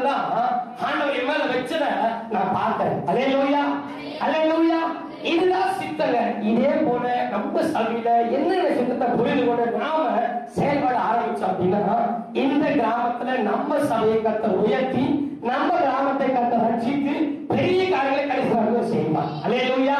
அப்படி எல்லாம் எழுப்பி நின்று எல்லாம் எழுப்பி நிற்கலாமா? எல்லாம் எழுப்பி நின்று எல்லாம் எழுப்பி நின்று சொல்லிக்கலாம். 6 வார்த்தை கேட்டோம். அல்லேலூயா. 6 வார்த்தையை கேட்டோம். 7வது வார்த்தையை கேட்டோம். 7 வார்த்தை ஏசப்பா தான் சொன்னார். அல்லேலூயா. ஒவ்வொரு காரியத்தையும் நேர்த்தியாக சொன்னீங்க. 7வது காரியத்தை கர்த்தர் அவருடைய என்ன சித்தமோ அதை நாம செய்ய போறோம். அப்படியெல்லாம் என்னோட கூட சேர்ந்து கண்களை மூடி, இந்த சித்தம் இது வரைக்கும் எனக்கு தெரியலப்பா, இந்த நாள் வரைக்கும் நான் பார்த்ததே இல்லை, இது வரைக்கும் எனக்கு என்னன்னே தெரியும், என்ன நோக்கம் நான் அந்த தாய் கர்ப்பத்தில் பிறந்தது, எதுக்காக நான் ரட்சிக்கப்பட்டேன், எதுக்காக இந்த சபையில நான் வந்தேன், எதுக்காக எனக்கு திருமணம் ஆச்சு, எதுக்காக நான் வீடு கட்டப்பட்டேன், எதற்காக நான் எங்க உயிரோடு வாழ்ந்து கொண்டிருக்கிறேன் என்பதை புரிந்து கொள்ள வேண்டும். அல்லேலூயா. இப்ப அதை சேர்க்கலாமா? 3 நிமிஷம் சரியா? ஒரு 3 நிமிஷத்துல நம்ம இதை சொல்லி நம்ம முடிக்கலாமா? எல்லா கண்களை மூடி எல்லாம் பேச ஆரம்பிக்க. என்ன சித்தத்திற்காக ஊழியக்காரர் மாத்திரம் 26 வருஷம் 27 வருஷம் அவர் மாத்திரம் ஊழியர் கைப்பிடித்து, இது இல்ல சித்தம். சபையாய் சேர்ந்து செய்வதுதான் சித்தம். அல்லேலூயா, அல்லேலூயா, அல்லேலூயா, அல்லேலூயா. நான் ஊழியக்காரன் மகனா இருக்கணும் சொல்லல, நானும் உங்களில் ஒருவனா இருக்கனால பாரத்தோடு பேசிக் கொண்டிருக்கிறேன். அல்லேலூயா. உடனே பண்ணலாம் பிதாவின் சித்தத்தை அறிந்து கொள்ளணும். எனக்கு இருக்கலாம் ஆண்டவரே, எதற்காக அழைச்சிக்க ஆண்டவரே? யோசிச்சு பாருங்க, நம்ம சபையில பாடல் நம்ம இத்தனை வருஷமா 16-20 வருஷத்துக்கு முன்பதாக எழுதின பாடல்கள் நம்ம பல வருஷம் கழிச்சு ஆண்டவர் அதை புதுப்பித்து கொண்டு வந்து யூடியூப்ல விட்டு, அதுதான் சித்தம். புரிஞ்சுக்கிறீங்களா? இதுதான் சித்தம். அல்லேலூயா. வீடு எல்லாம் ஓட வீட்டுல இருந்தோம், பல வருஷத்துக்கு முன்னாடி ஓட வீட்டுல இருந்தோம். அதுக்கப்புறம் கர்த்தர் பாருங்க மாடி வீடு, எல்லாரும் வீடு மாடி வீடு. ஏன் தெரியுமா? இதுதான் சித்தம். எதற்காக கொண்டு வந்தாரோ, எதற்காக அழைச்சாரோ அந்த சித்தத்தை நிறைவேற்றிருக்க அவர் நிறைவேற்றிக் கொண்டிருக்கிறார். ஆனா நம்ம என்ன பண்றோம்? அவர் எதற்கு கொண்டு வந்தாலும் அந்த சித்தத்தை புரிந்து கொள்ளாமல் இனிமே பல ஆண்டுகளை ஓட்டிக் கொண்டிருக்கிறோமே, இனிமே பல வருடங்களை ஓட்டிக் கொண்டிருக்கிறோமே. ஆண்டவர்கள் கேட்போம், கடைசியா கேட்போம், ஆண்டவரே என்ன சித்தத்துக்காக என்ன கொண்டு வந்தீங்க? என்ன சித்தத்துக்காக நான் வந்தேன்? ஆண்டவரே எதற்காக அந்த பூமியில கொண்டு வந்தீங்க? நான் எதற்கு ரட்சிக்கப்பட்டேன்? உலகத்துல இருக்கும்போது இருந்தேன், இன்னைக்கு உங்களை தேடி வந்துட்டேன், இந்த வாழ்க்கையை நான் தெரிந்து கொண்டுட்டேன். இப்போ நான் உங்களுடைய சித்தத்தை தெரிந்து கொள்ளலாம். இனி ரட்சிக்கப்பட்ட வாழ்க்கை அது வீணாய் போயிட்டு ஆண்டவரே, என்ன காலம் கடைசி ஐயா. இப்போ 2024 வர ஆட்சி, ஒரே ஒரு ஆட்சி, ஒரு ஆள் ஜெயிச்சாதான் போதும், கடைசி மன்னர் ஆட்சி என்று சொல்லப்பட்டது. அதுக்கப்புறம் எந்த எலெக்ஷன் கிடையாது, எந்த ஓட்டு கிடையாது, எல்லாமே தலைகீழாய் புரளப்படுகிற காலம் வந்து விட்டது.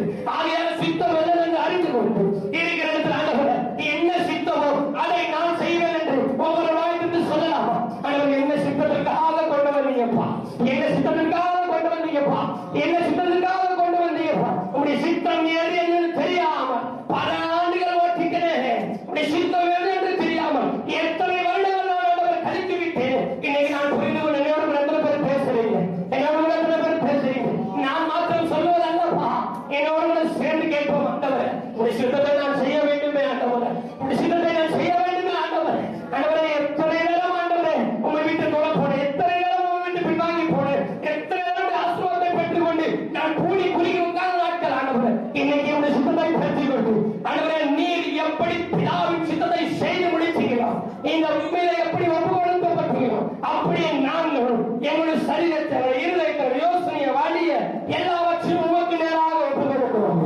சபையாராக ஒப்பு கொடுக்கிறோம், சபையாராக ஒப்பு கொடுக்கிறோம், சபையாராக ஒப்பு கொடுக்கிறோம், சபையாராக ஒப்பு கொடுக்கிறோம்.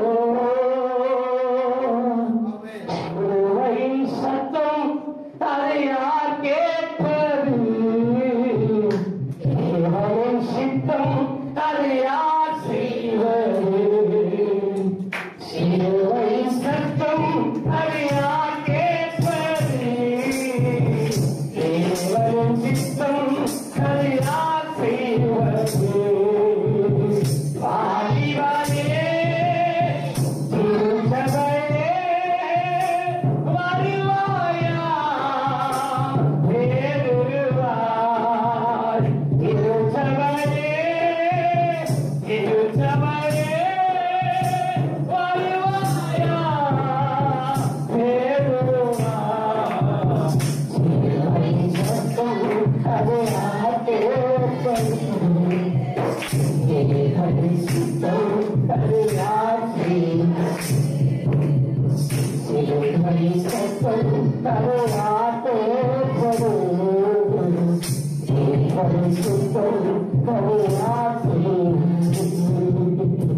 பாறை போல் கிடந்த என்னை தேர் போலே இருக்கிறீர். பாவியாய் நடந்த ஆசையால் அழைக்கிறீர். பாறை போல் கிடந்த என்னை தேர் போலே இருக்கிறீர். பாவியாய் நடந்த என்னை ஆசையால் அழைக்கிறீர். நானும் ஒரு ஏழை என்று நீரில் மூழ்கிறேன். உம்மையாலும் உம்மை சுமப்பதற்கு என்னை நானும் உம்மை சத்தம் கருவாக பார்க்கும் காலம் ஏழை சுத்தம் கருவாசி